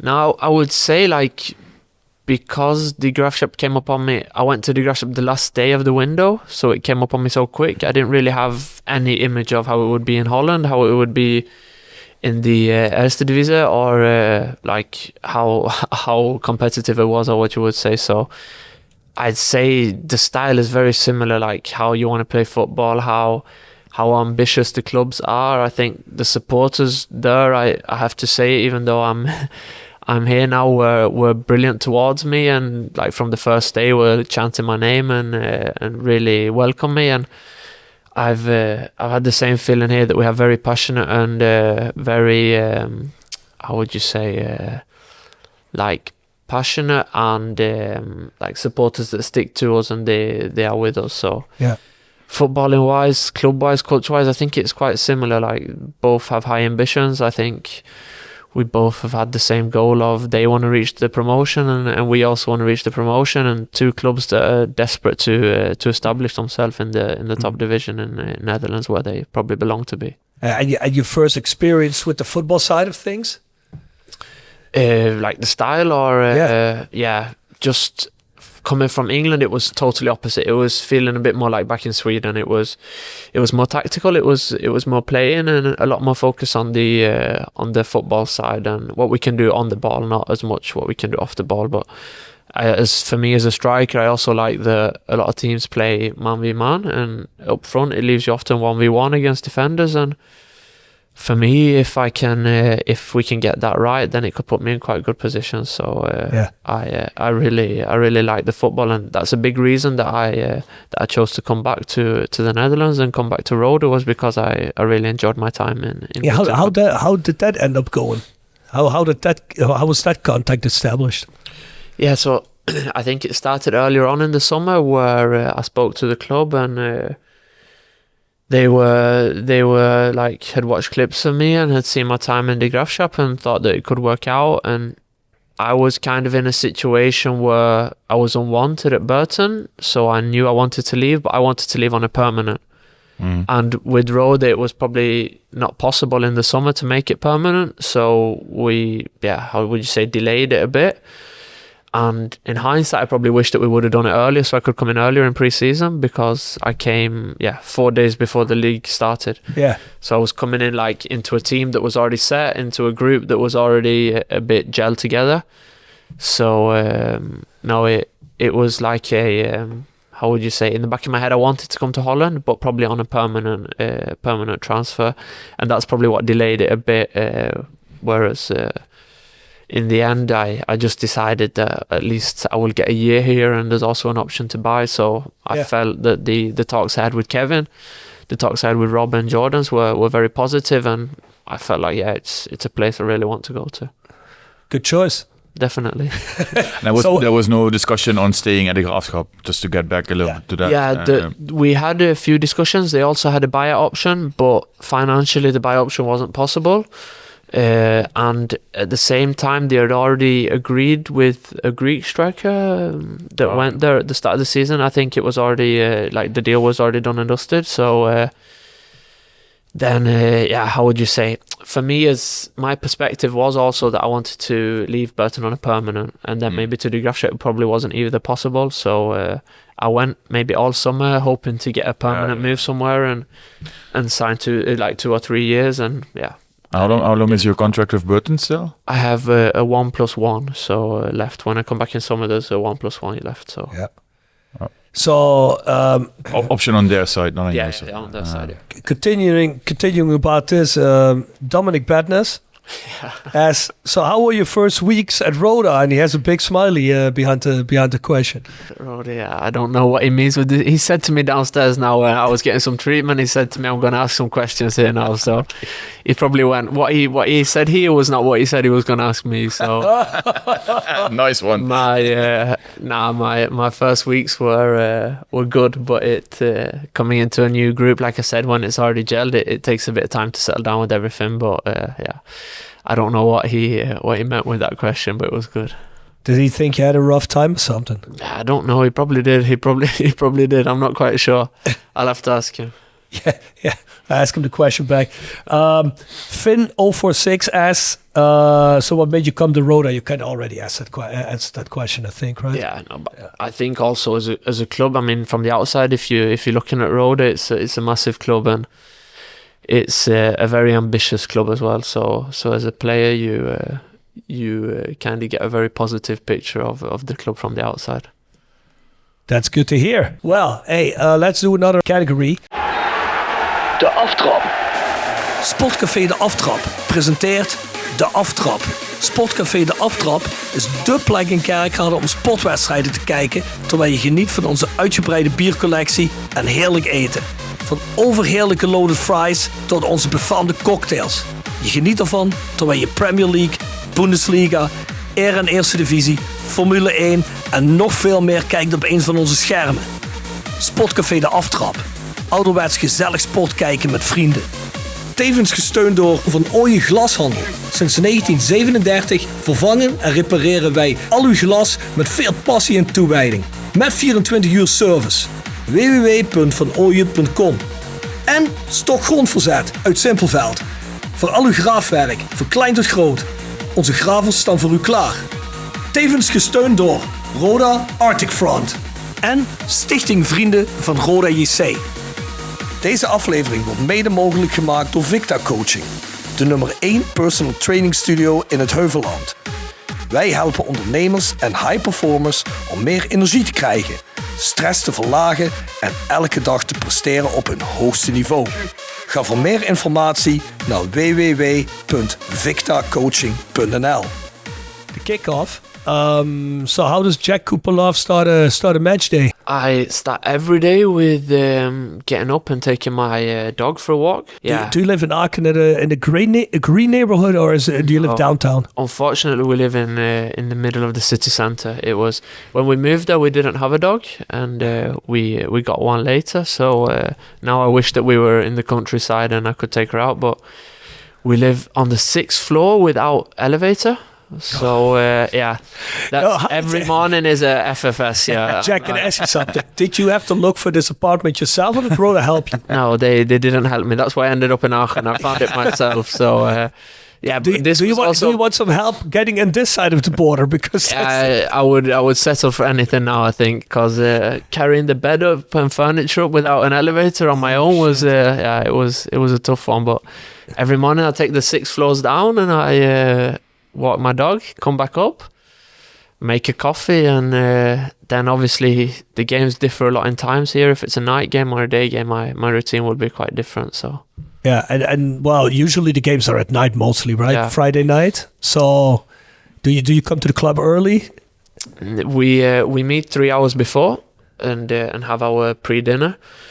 So basically I'll have a breakfast at home, try and not think too much about the game, I'd say. Just be active, do stuff. If it's a walk down to the city centre with my dog and my girlfriend, or if it's other activities or something, but try not to think too much about the game and have your mind too much on it, and then turn up to the club 3 hours before, and then you kind of switch on and your mindset goes towards focusing towards the game, I'd say. Yeah.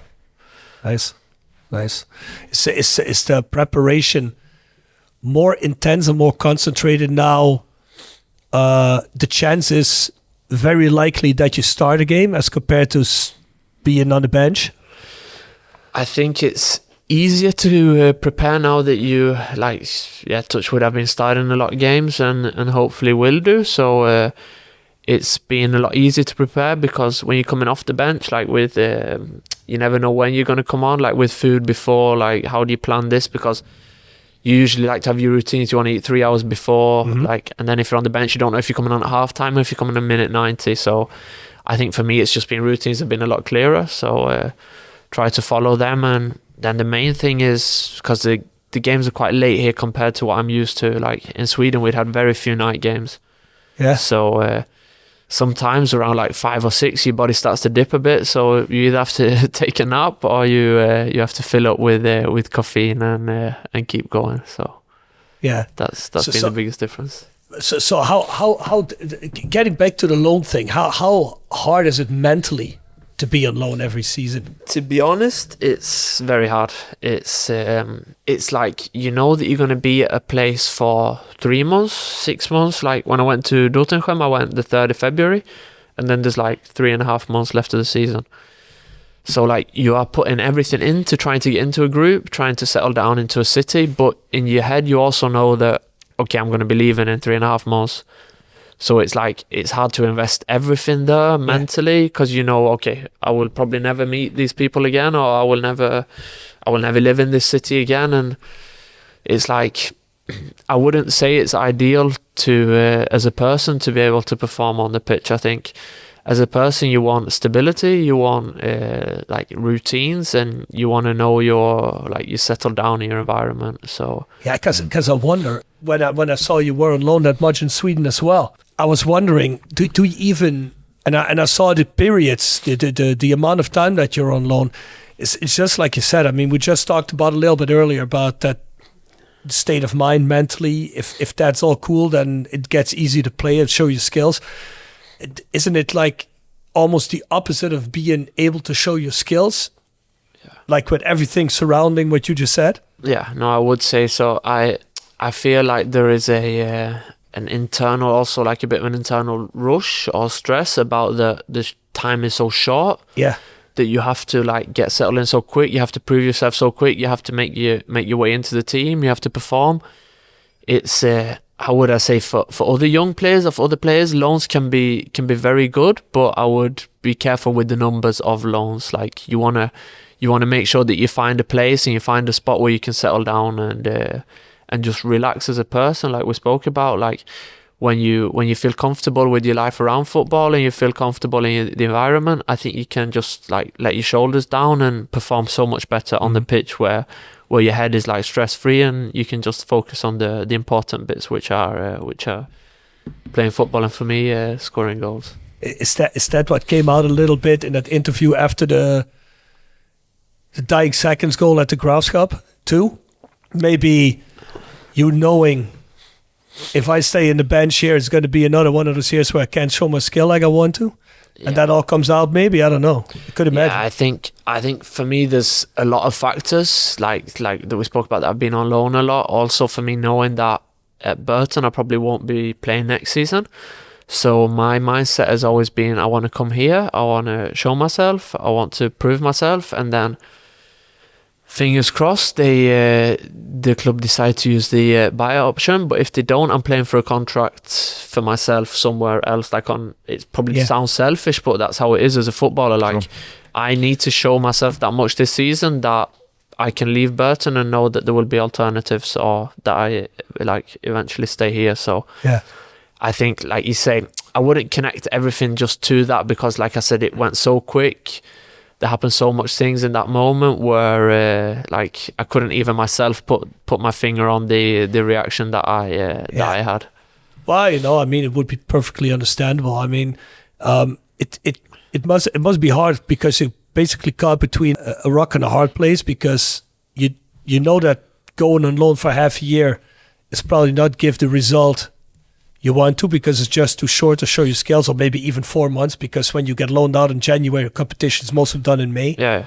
And But if you don't go on loan, you might be benched the whole time at your original club. So you got to go for your chance. But and then you probably have in the back of your mind, I have only so many years in football. Yeah. So it has to happen now. So it seems to be a very stressful situation. Yeah, it is. It definitely is. And I think the stress builds up a bit, and you feel like, especially when the season goes on, you're not playing as much. The time is running out a bit, so you get more and more stressed about it. And in this specific situation, there was also different things going on with the plan of for me as a player, I felt wasn't quite in line with what was happening. And the 2 games before I come on and I scored, and I felt probably that I obviously again sounds a bit selfish, but that I deserved a few more minutes or to play a bit more. And it was just a lot of things going on, but as a player you have to be better at just putting it aside, and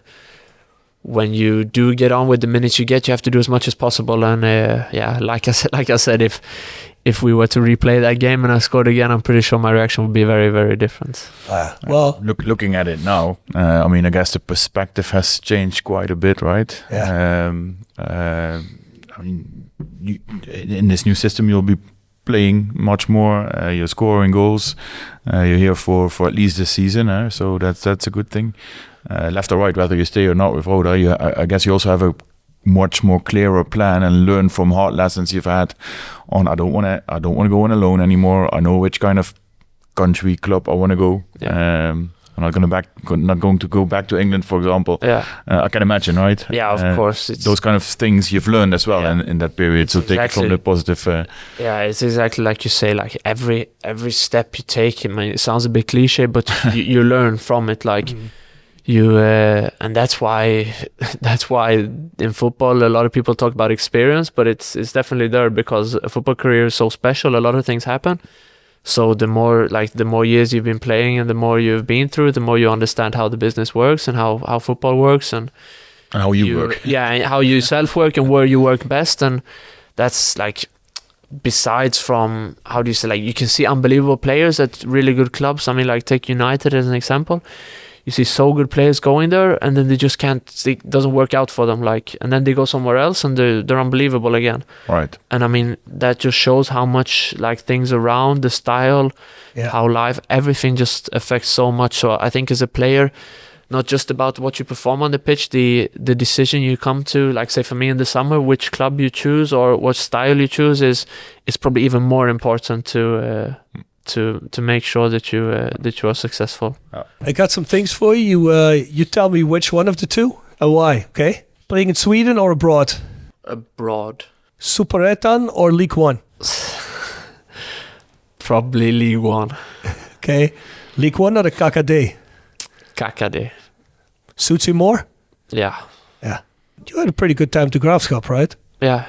There's times that I don't follow the Graafschap every day, but I think you had a pretty good period there, right? Yeah, I think my time there has been very similar to here. Because I signed. I have a fun story from the signing there. If we have time for it. Sure. So basically, my situation at Burton was I knew I was not going to be playing anymore. The manager made it clear to me I was outside of the squad. So the whole January window we were looking for good options. Nothing really came along.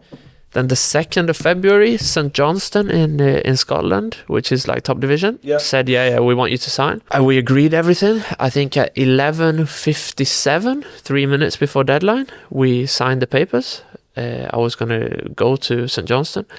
And then the secretary at Burton filed it at 12:02.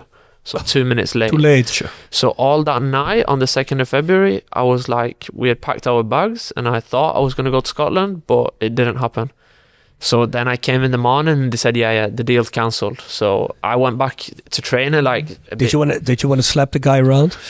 No, it was a lady and she was very nice and she was just doing her job. So it was it's very nice, just not very quick at I the know, job. but it was I got the call at 11:53 from my agent saying you've got 5 minutes, decide. So I rung a friend that played for St. Johnstone, spoke to him, was let's just do it because anything is probably better than the situation at Burton. Basically got into training at Burton on the 3rd of February, the day after. Was destroyed in the head, thinking, okay, well, I'm going to be here until summer and probably not play a minute. went out to train, and then the manager pulled me out mid like 5v5 games. He said, come here. So I was like, what's happening? He said, yeah, just go and get in your car, speak to your agent, because I think you're going to another club. So I was like, whoa, okay. He says, yeah, I spoke to my agent. He said, yeah, the Graafschap want you. So got on the call with the manager, with the director, said, yeah, let's do it. So on the deadline day of the Netherlands, which was a day later, I signed for the Graafschap, and yeah, that's why I said my time here is a bit similar to there, where I basically came where they wanted another number, like another striker, but wasn't that familiar with me. I wasn't that familiar with them, so it took like 10 games maybe until I was like in, and then once I got into the team, it went very well, and like started the last 7 games and scored the 5 goals and did very well. So, and I've had a bit of like, how would you say, the same stat here, where it started a bit slower and eventually like worked my way into the team. Yeah, sounds a bit like here, right? It has been a bit like that. So, and that's why we're speaking about like the loans can be so special. And yeah, it was a hectic few days, because it was last day of the window in Scotland and last day of the window in mindfuck. the Graafschap, and then you're in a different country in a place you have no idea what's happening. Barry Powell signed you. Yeah. He used to play here for a year or 2 or 1 year. Yeah, 1 year, I think. Yeah. No, it was. It's like you say, like a lot of things can happen in other businesses, but in football it can be so quick. Oh, yeah. It can. You're going from one country to another, to then not happening, to then going to a third one. It's It's special. You got a partner. Yeah. So how does she take all this? Because she's thinking she's already looking at apartments in St. Johnson, and then she has to look at apartments in apparently in Arnhem. Yeah, I'd say like for me it's tough, but I think for her it's on a different level. Like, because I'm going there with a purpose. For her, she's mainly only coming to support me. So it's. Is she someone who is flexible with that, or is she someone who by now goes, hey Jack, listen, all these loans are great and all the moving around is all cute, but I want to start a career too now, so sad. Exactly. Now, the thing was, in Sweden she had her own career, and I was going on loans, and she was like, hey, you do your thing, like, because I could get an overnight apartment, go and live there some days, come back home, and it would work. But then, where did you live in Elsborg? Yeah, it's Borås. It's called the city. There's no city that's called Elfsborg, but it's called Borås where they play. You were on loan on a couple of clubs in Gothenburg, right? Yeah, it's exactly. Not that far, so around right? the area, so I could like drive and that, so it weren't too bad. But then moving to England, she said that she wanted to start studying like on distance. So since then, it's been really good for us, because she can work from home and can be flexible from anywhere. So. Luckily, with me being on about 55 loans now, that she's been able to follow and come with me. Jack, you gotta hit the jackpot, so at least you can say, hey, babe, listen, if it goes wrong with your studies, I got us covered. It's all been worth it. Exactly. All right. Yellow fanatics or ultra scarecrow? I am not enough educated to say. But I'm more familiar with Ultras Kerkrade than by now, probably. Yeah, exactly. For me, it's also I have to cover myself here, because all like the newsletters and everything are in Dutch, so I try as much as I can to like translate it, and like with the small amount of Dutch I know, I try to understand and get an understanding, but I will have to take a bit of distance and say that I don't really know that much more than that the support. But you like fanatic support, or you like I don't care what it is. No, I like passion. I like that. Like coming from Sweden, there's also a big supporter culture. Especially it's like guys. We had really good supporters, and I like that part of it. And like as long as it's. I have to say it also, like as long as it's done in the right way and it's positive, then as a player it's the best. Like you don't even need any adrenaline yourself, because I mean it's on the stands, it's there for you for free. You compare it with, you have some of the games also in this league where you probably go away and play against the young teams, and there you really have to motivate yourself and tell yourself that it's sometimes feels like a friendly, but it isn't. It's a competitive game. So to walk out here and to have the support we have is because it's always a big discussion in with supporters, especially the fanatic active support, because they don't agree with young teams being in the competition, which I think Mo and I have a quite distinct opinion on as well. But they say, well, we're not really going to actively support that if we're not going to the away games, etc.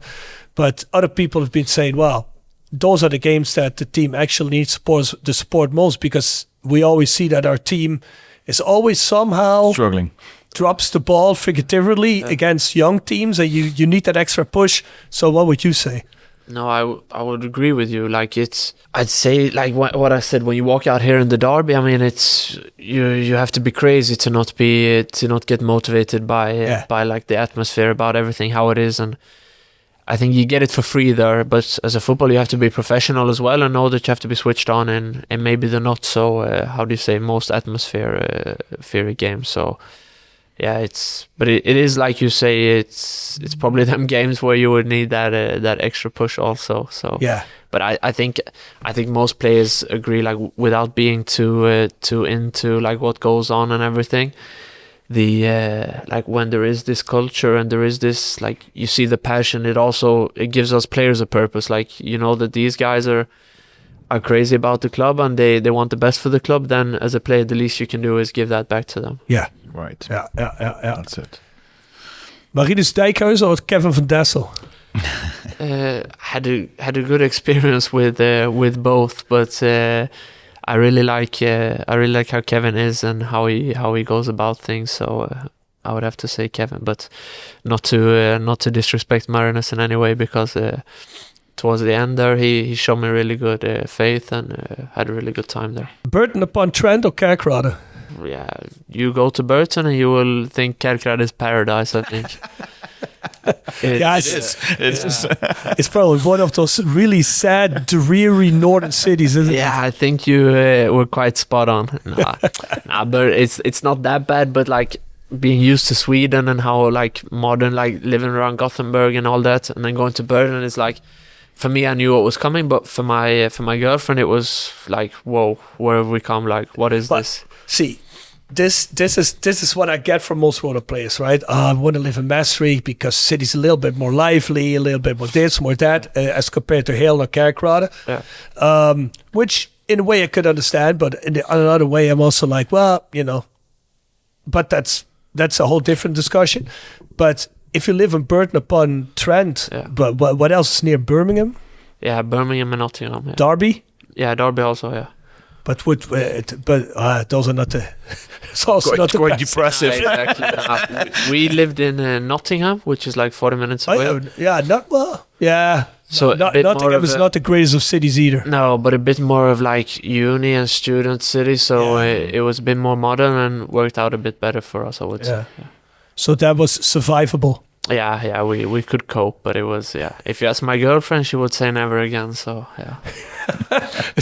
So it's pretty clear, if the choice comes between Burton and Rhoda wants to keep you, I guess that's easy. Yeah. The PGA or the SHL? PGA or SH? Yeah, golf or hockey, you mean? Yeah? Yeah, golf for sure. I'm a big golf fan. Play a lot of golf and really enjoy it. I would be surprised if you wouldn't. Yeah, exactly. I already read somewhere that your dad was a golf coach, so the question was a little bit tricky before. But do you play here as well? No, I haven't. I didn't manage to bring my club, so Rasmus, that's just signed, also plays. So we were speaking about if we should go and get our clubs or not. Are you the two only guys that play golf in the selection? I think also Casper plays a bit. Okay. But otherwise, I don't think it's not as big here in Sweden. A lot of players play. But I don't know now if it's worth it. Everybody plays padel now. Yeah. In Sweden, this was 2-3 years ago. It was really big during the pandemic. It was everywhere. Now everybody that invested in it are closing their halls and are you for real? Losing a lot of money here. Oh shit! I think it's still big here, isn't it? I think it is. Yeah. It's still upcoming. But in Sweden, it was unbelievable. Like they were building paddle halls everywhere. Every warehouse was just becoming a paddle hall. Yeah. Like Zlatan also made like big investments in it and opened loads, and then now they are like giving them away for free. Basically, it's it went a bit too quick there. Yeah, so you're a golf guy. Yeah, I enjoy golf a lot. What golf course do we have? Brunsum, right? Which is close by. There's Golf Resort Brunsum. Yeah, and I think if you go if you probably go across the border, a little bit down Germany and Belgium, is probably also a couple. Yeah.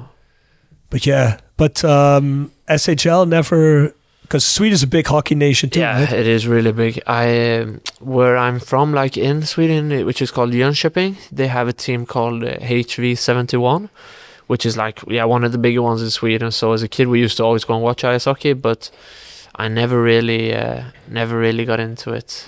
Probably because of your background, right? Yeah, probably. Watching exactly. BBC on Saturday. Yeah, exactly. I actually played. Do you know what bandy is? Bandy. You played what? Bandy. I only know Al Bundy. No, I don't know. It's like on ice also, but on an 11-a-side pitch with like quite big goals, and like you play like football, so like 11v11, but with sticks and. Oh yeah. Yeah. But it's only big in like Sweden, Russia, and somewhere else. Like they are the two big nations for it. So yeah. I've never heard of that. I used to play this until I was like 14, so I can actually skate and like. Yeah. So yeah, but never ice hockey, no. You can skate backwards too and everything. I'm that fancy. I can go backwards. Crossover also, if you want me to. I'm Dutch and I can't even go forward. I'm Dutch and I can't even properly skate. So No. After the Olympics, everybody are into ice skating now in the Netherlands. It feels like everybody has been skating forever, but not ice hockey skating. No. Yeah, it's probably like one province where people are skating. Yeah, Friesland. Yeah. The sound isn't so skate heavy. No. Kladkaka or rijstevla? Second one, I don't even know what it is. Kladkaka. Okay, we need. Oh my God! You never get cake here at the club. Rijstevla. I've probably eaten it many times. It's a Limburgian specialty. Okay, yeah. It's rice cake. Yeah, I think we've had it because every birthday people bring cake here, so I've probably tried most of them. So yeah, but I'm still on Kladkaka. Yeah, that's a chocolate cake, right? Yeah, Swedish chocolate it's cake. It's the best. Midsummer or carnival? Midsummer. Did you go out for carnival? Yeah, we did actually. We had a really good time. It was nice to. Don't tell me you went to Maastricht. No, we were in Herlen. So it was but we had a really good time. Nice to be with everybody outside of football also, and team activity was nice. So you went with the whole team? Yeah, we did. Yeah, with everybody that could go. So no, we had a good time, and I think like days like that are also important for a team that you bond outside of football and do stuff like this. So I really enjoyed it. The Germans came too? Yeah, they were there also. Yeah, so they were saying that was it fun? Nah, they were saying that the carnival is better in Germany and everything, but yeah, it's typical German. Not where those Germans are from. Oh, exactly. Well, maybe where what's his face? He's from Cologne, right? Yeah. Who's with how you call it? Who ripped off his Joshua. Yeah. Yeah. He's from Cologne, I think. Yeah, he might have a point. He would have a point, but everybody else don't have a point. No. That was also the question of Savio 045. He asked Jack, what did you like about the carnival? Yeah, no, it was good. It was. Did you go watch the parade? No, we didn't. No, you just went into to bar. Yeah, exactly. We were together as a team first, and then we went into the city. But it was good. A few fun outfits also, so it was good. Yeah. And where did you guys go? Where? Do you remember where you guys went? Oh, no, don't ask me names. Were you into Herlen Center? Like there was a stage with music and stuff. What outfit did you wear? Okay. It was like I came as a blackjack. But like with the cards and stuff. Yeah. That's actually pretty good. When your name's Jack, go exactly. Blackjack. Yeah. But then you guys went on Sunday or Saturday? Something else. No, we didn't take it. No. Might be. No, it was the number 21 and everything with the blackjack. But you guys went on Saturday and Sunday then? No, only I think we played on the Friday. Yeah. And you went on the Saturday. We went on the Saturday. Yeah. Yeah, because after Sunday night, that whole thing in Herlen on the square was closed, right? Oh, okay. The big snowfall, and ripped the whole thing and everything. Yeah, so, well, nice. Hey, last question in that category: play 10 minutes and score a crucial goal, or play 90 minutes and don't score. Do we win in both scenarios? Yes. Then I would say play 10 minutes and score a crucial goal. you're a striker, so you get judged on goals. Yeah, exactly. Yeah. Going on about that a little bit. Since that system change, you guys are more or less running. You're more or less running 1 goal per 2 games. That's not a bad average, and I think there were some doubts on the stands about you when you came in. People like, we don't know, is he good, is he not good? But since you've been playing, especially since you've been starting, you've been scoring quite a lot.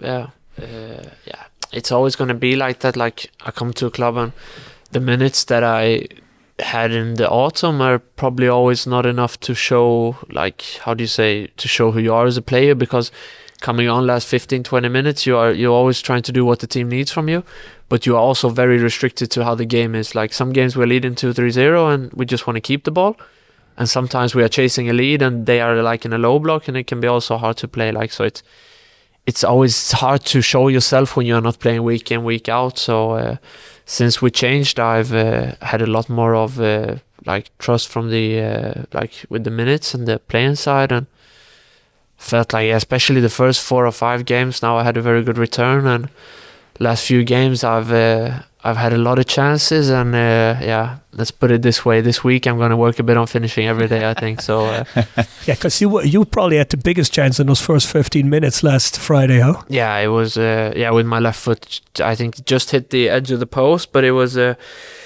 chance, along with probably a few others. I had a 1v1 here at home against Maastricht also, and a few others in mind that I know that I should be scoring. So a few 10-15 minutes after every session this week will be on finishing, and then hopefully come Friday they will be in the back of the net again. Does that get you frustrated or motivated? Let me clear it up a little bit. I can imagine that missing a very good chance is frustrating, but at least knowing that you'll, especially how you guys play now, because that's the most important thing, creating chances, right? Obviously, you want to make them, but if you don't create a chance, you can't score. So you guys are creating a lot of chances, knowing that when you miss, you're going to always get a second and a third chance in the game. Yeah. Is that motivating to you? I think it's a bit of it's exactly like you say. I think it's a dangerous mindset to have, where you become where you don't put enough value in each chance you get. Yeah, so you don't want to be like getting chances, miss, and think, okay, there'll come another, because you have to be so focused the chances that you do get, because say, like we spoke a bit about in Den Bosch, if I maybe put away that goal in the first 10 minutes, we probably are walking away from there with 3 points and quite a easy night out. So I think you have to put a lot of value in each chance you get, make sure that you are like doing the best you can. And like some games, the keeper will make a good save. Like say at home against Maastricht, I finished the ball exactly like I wanted to, and the keeper made a good save, and it went over. And you have to live with that. Like obviously, you look back, you think, could have gone round him, like stuff like this. It's how it is. But I think, like you say, in the back of your head, you also feel that, well, wow, every game we have 2 or 3 big chances each as the attacking players. Like it's a sign that we are doing things really good, and it gives you a lot of confidence in like, okay, if I miss, there probably will come another one.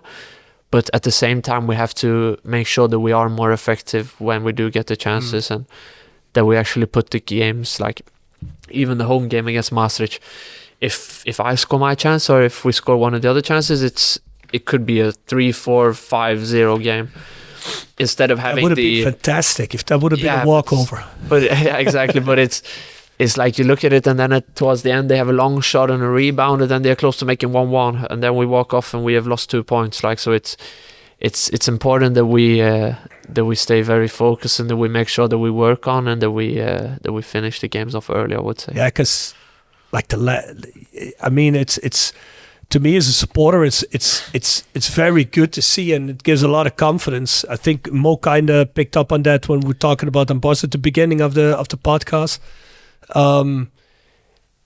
You just know there's going to be so many chances created that you're gonna be able to pull it back if you get behind, or you're gonna go in front. And we've seen teams here over the last seasons that couldn't create a chance if they would have played for 300 minutes. So I mean, it's a very good thing to see that there's so many chances. Okay, unlucky they don't all get result in a goal, but it's very good to see that the team plays so well that chances are created. Yeah, of course.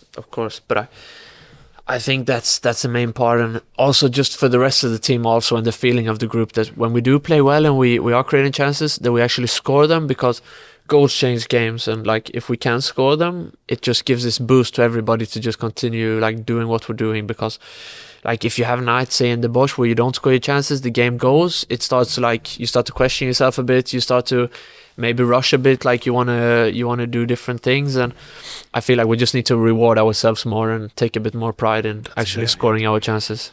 Yeah. How important is Anthony for you?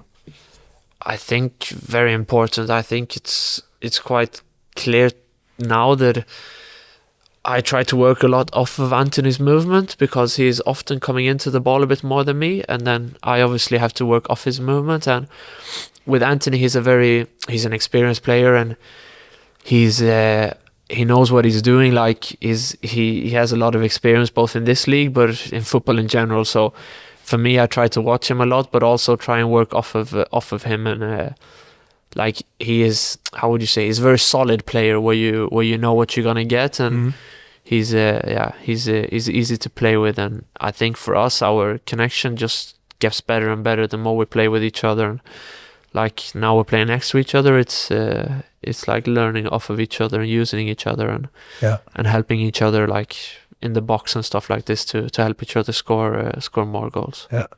Talking about scoring goals. Jonas Jol Wordt gepresenteerd door rodajc.goals. Het Instagram-account voor je dagelijkse portie Roda-content. Iedere dag een doelpunt uit onze rijke historie. Van Aruna Kone tot Shane Hanze. Van Bob Peters tot Dick Nanninga. Volg rodajc.goals op Instagram. Tevens gesteund door Metaalgieterij van Gilst. Sinds 1948 uw plek voor gietwerk in brons. Van brons, van Gilst. En Hotel-restaurant de Veilerhof. Boek een overnachting of ga heerlijk eten in het mooie bergdorpje Veilen. Voor boekingen ga naar www.veilerhof.nl. Tevens mogelijk gemaakt door Aspro Brews. Aspro Brews is de craftbierbrouwer die trots is op de Limburgse cultuur.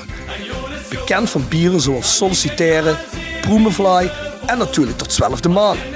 Op zoek naar een proeverij op locatie? Of wil je snel gaan genieten van onze speciaalbieren? Check dan onze website asprobrews.nl of vraag ernaar bij jouw slijterij of horecazaak. Do you have a Roda goal for me? My favorite one? Yeah. Yeah, I would have to say is it from me or from anybody? Anybody. Whatever you want. My favorite one would probably be Mitchell away against RKC. The 2-1 goal there. Mitchell away against? RKC.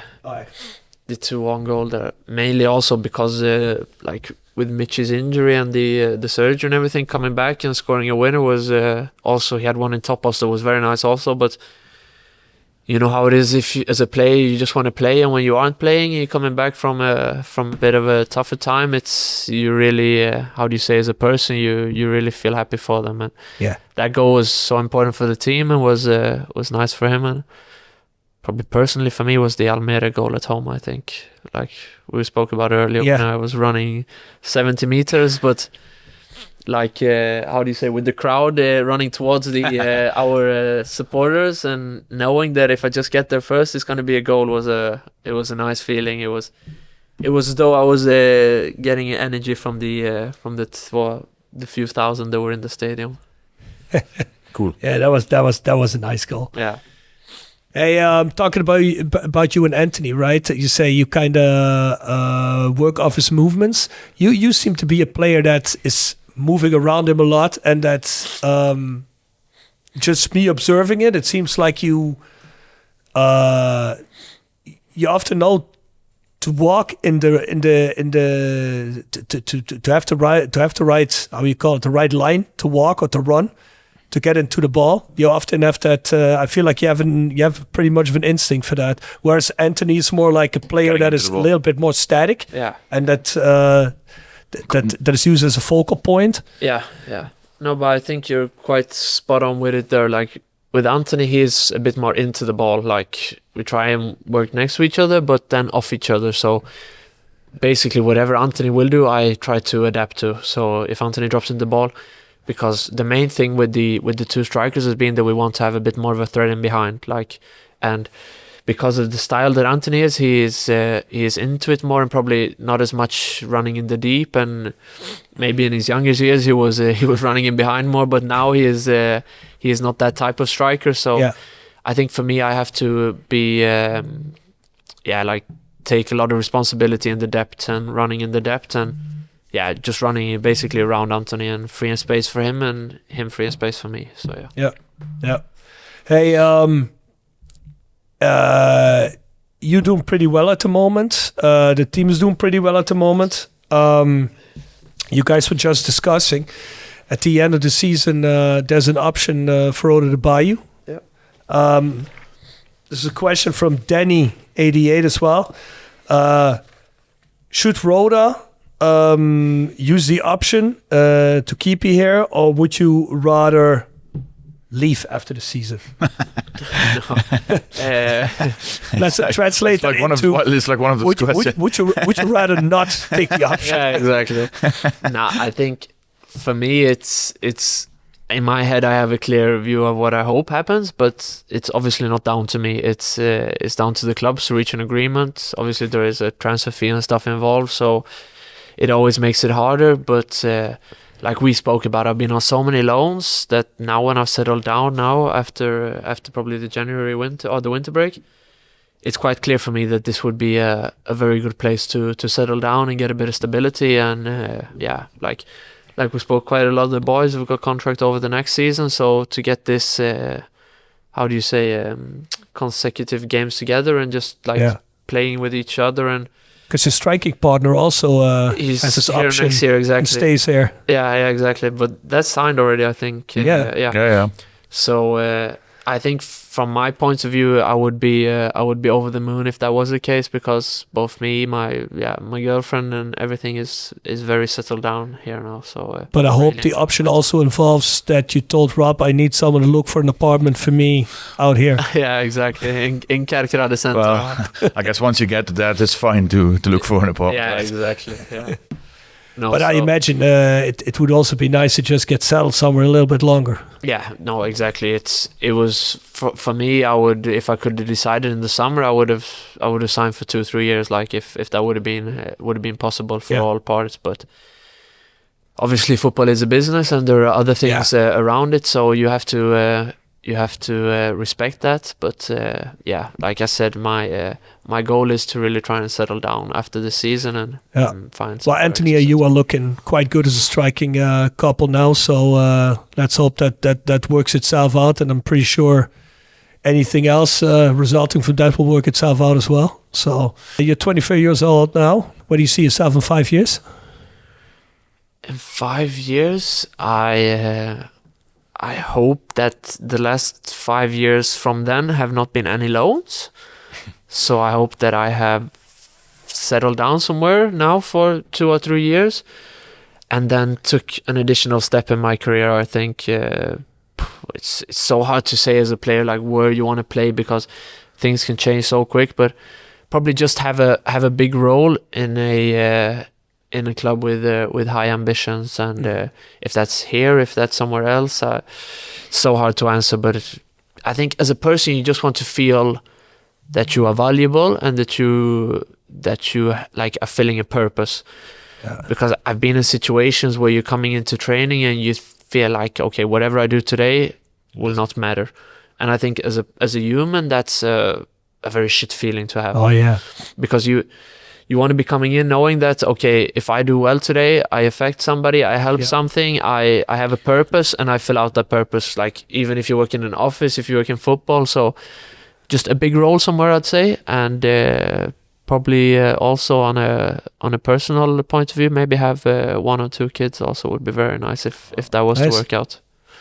Well, that's something that you can influence completely yourself. Yeah. Not only me, I have another part too. I assume she wants it too. Sorry. Yeah, exactly. Let's fingers crossed everything is on our side. Then that would be very nice. Yeah. So not only practicing making goals on the pitch, but there are some other practice needed there. I'm sure that'll go its way more. But it's different to hear from some other players because you sometimes have younger players like that are 20, 21, and obviously they got a lot of ambitions. But sometimes you hear players say that haven't experienced that much or that much negativity in a career yet that say, "Wow, I just want to go from this to this." And I have a very clear path.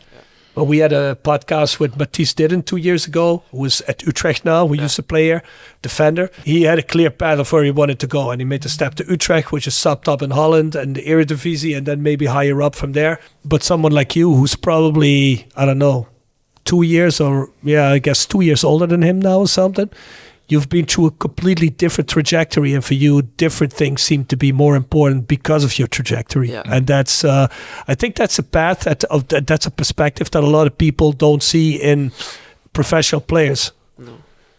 Because I think what people always see professional players, this guy just wants to go to the club that pays the most, or the club that plays the highest, but that's not always true. No, I think you're totally right at, because if you asked me 2 or 3 years ago, I would probably answer exactly like he did. Like, I want to go there, and I want to be there in 5 years, and there's nothing stopping that. But I feel like the things that you experience, they change your mindset a bit, and like we also spoke about, to reach the highest levels, you also have to feel good as a person. So I know what's important for me now, and that I find an environment where I'm wanted, where I have a big role, and then from there, obviously, I still have very big ambitions in football. Yeah. So I obviously want to take the steps also, but you have to get some prerequisites. Exactly, and doing that as a person that's in a good place and that's happy with his environment is probably the most important. So it didn't affect the dream too much yet? No, I wouldn't say so. The dream is always there, and I think the dream has to be there for you to wake up every day and want to fight and want to work hard. Where do you think we're going to end this season? If I've understood the playoffs, because I don't know that much, but it's beneficial to finish 3rd or 4th. Yeah. If I understood it. You skip the first round.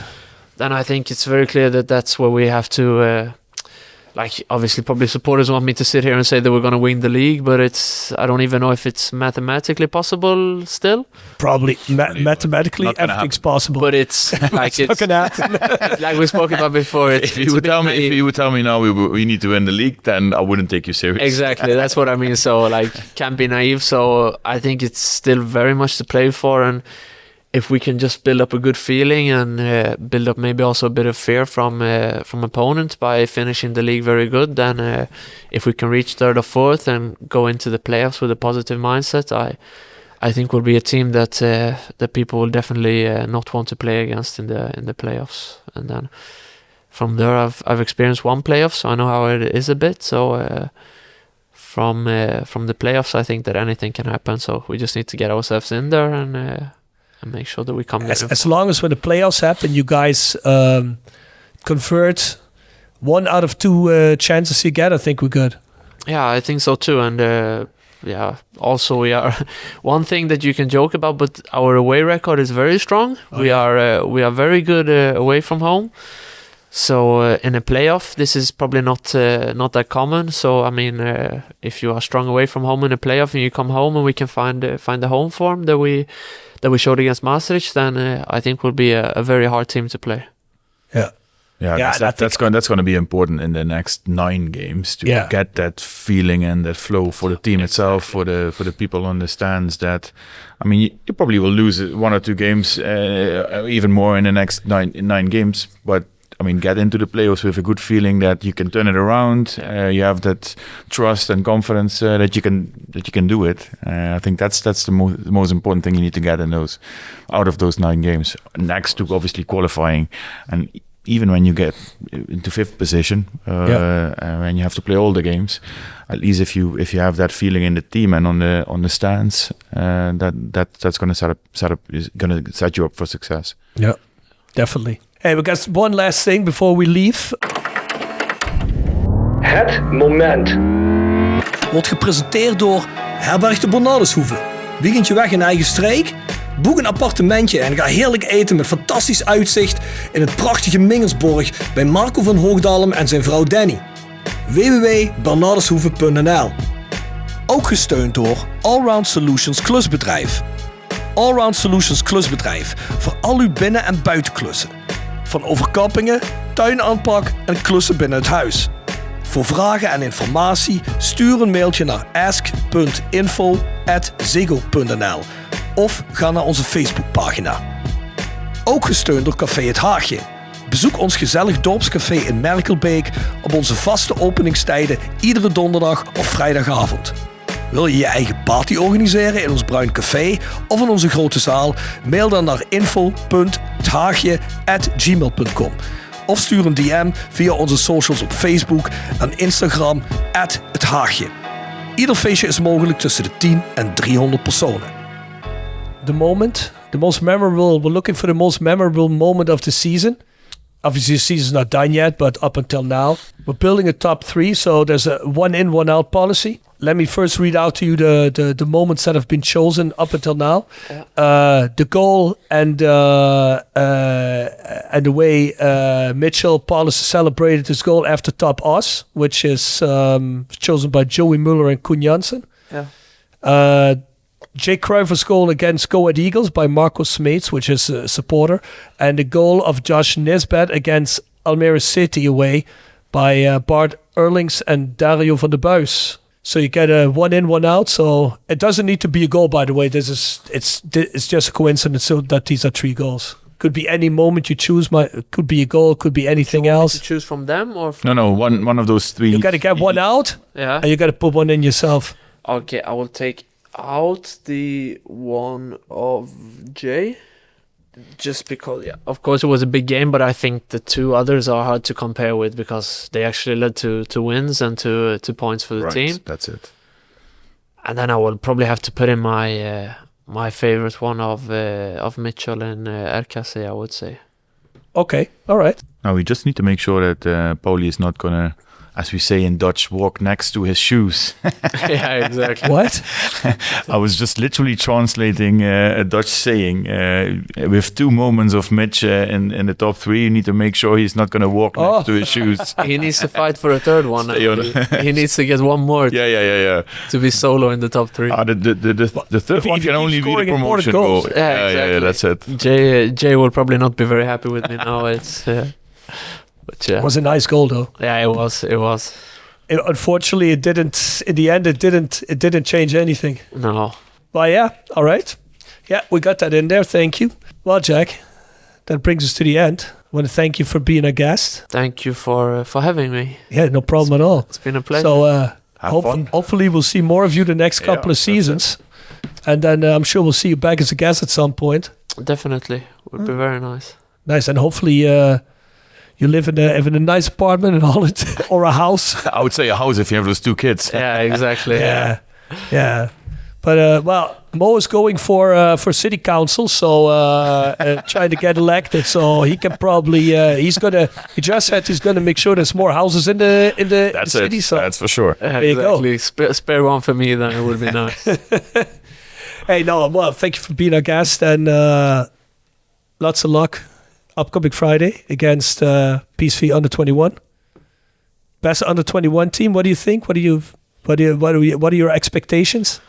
Good team. I mean, they are 3rd or 4th in the league now. So yeah. I mean, it speaks for itself. It's a very good team. But I feel like at home against even though they are a really good team, a young team, we need to take commando. We need to show that this is our home and that we are very hard to play against here and start to get this feeling like we spoke about into the playoffs that we create a bit of fear at home. I'd almost say you'd better play them when they are 3rd or 4th than that they are like 16s or 17s. I have the feeling that I mean you guys will take them seriously. I don't say you don't if they are 16th in the league, but there is something always like I mean we need to win this game. And I guess with PSV in 3rd or 4th place, you know that it's going to be not an easy one, right? No, I mean, you take them seriously. Definitely. But no, a good feeling. It's going to be a good training week. We get 4 days now to prepare, so I think we are going into that game with the best preparations we can. So hopefully high expectations and a higher price. Listen, I looked at the weather forecast. Going to be 17, 18 degrees on Friday, so everybody's going to be in a good mood. Yeah. Hopefully we're going to be in a good mood in the stands, have a couple of beers, and hopefully Jack Cooper love goal. Hopefully, fingers crossed. Fingers crossed, I can make up for. I can almost promise you'll get 1 or 2 chances. Yeah, let's hope so. Fingers crossed, I can counter on them. So. Let's see if your extra 50 minutes per training pays off on Friday. Yeah, we'll see. Fingers crossed. Fingers crossed. Mo, de sponsoren? Yes, let's do it. Nou, onze hoofdsponsor Univ Verzekeringen. Jegers en Teerling Advocaten. Nextdoor Kapsalon, Nagel en Beauty Salon. Hotelrestaurant de Veilerhof. En Wacht de Bernardeshoeve. Van Ooyen Glashandel. Ask Felix. PC Data. Café Het Haagje. Stokgrondverzet. Metaalgieterij van Gils. Willeweber Keukens. De Vrienden van Roda. Voetbaltrips.com. Sportcafé De Aftrap. Larento VV-beheer. Hoebenstrafrecht. Eetcafé De Pintelier. Café De Kofferrijk. Aspoelbroes. Quick Consulting. En Roda Arctic Fund. Roda fans uit Scandinavië. Ja, uit Scandinavië. Ja. The Voice of Clay @south16.com is ons e-mailadres. South16.com is de website. En ga je abonneren op petjeaf.com. /voor The Voice of Clay. Hey, vergeet ons niet te volgen en te delen dat je deze podcast streamt. Tot volgende week.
Welt, ze zullen zich wel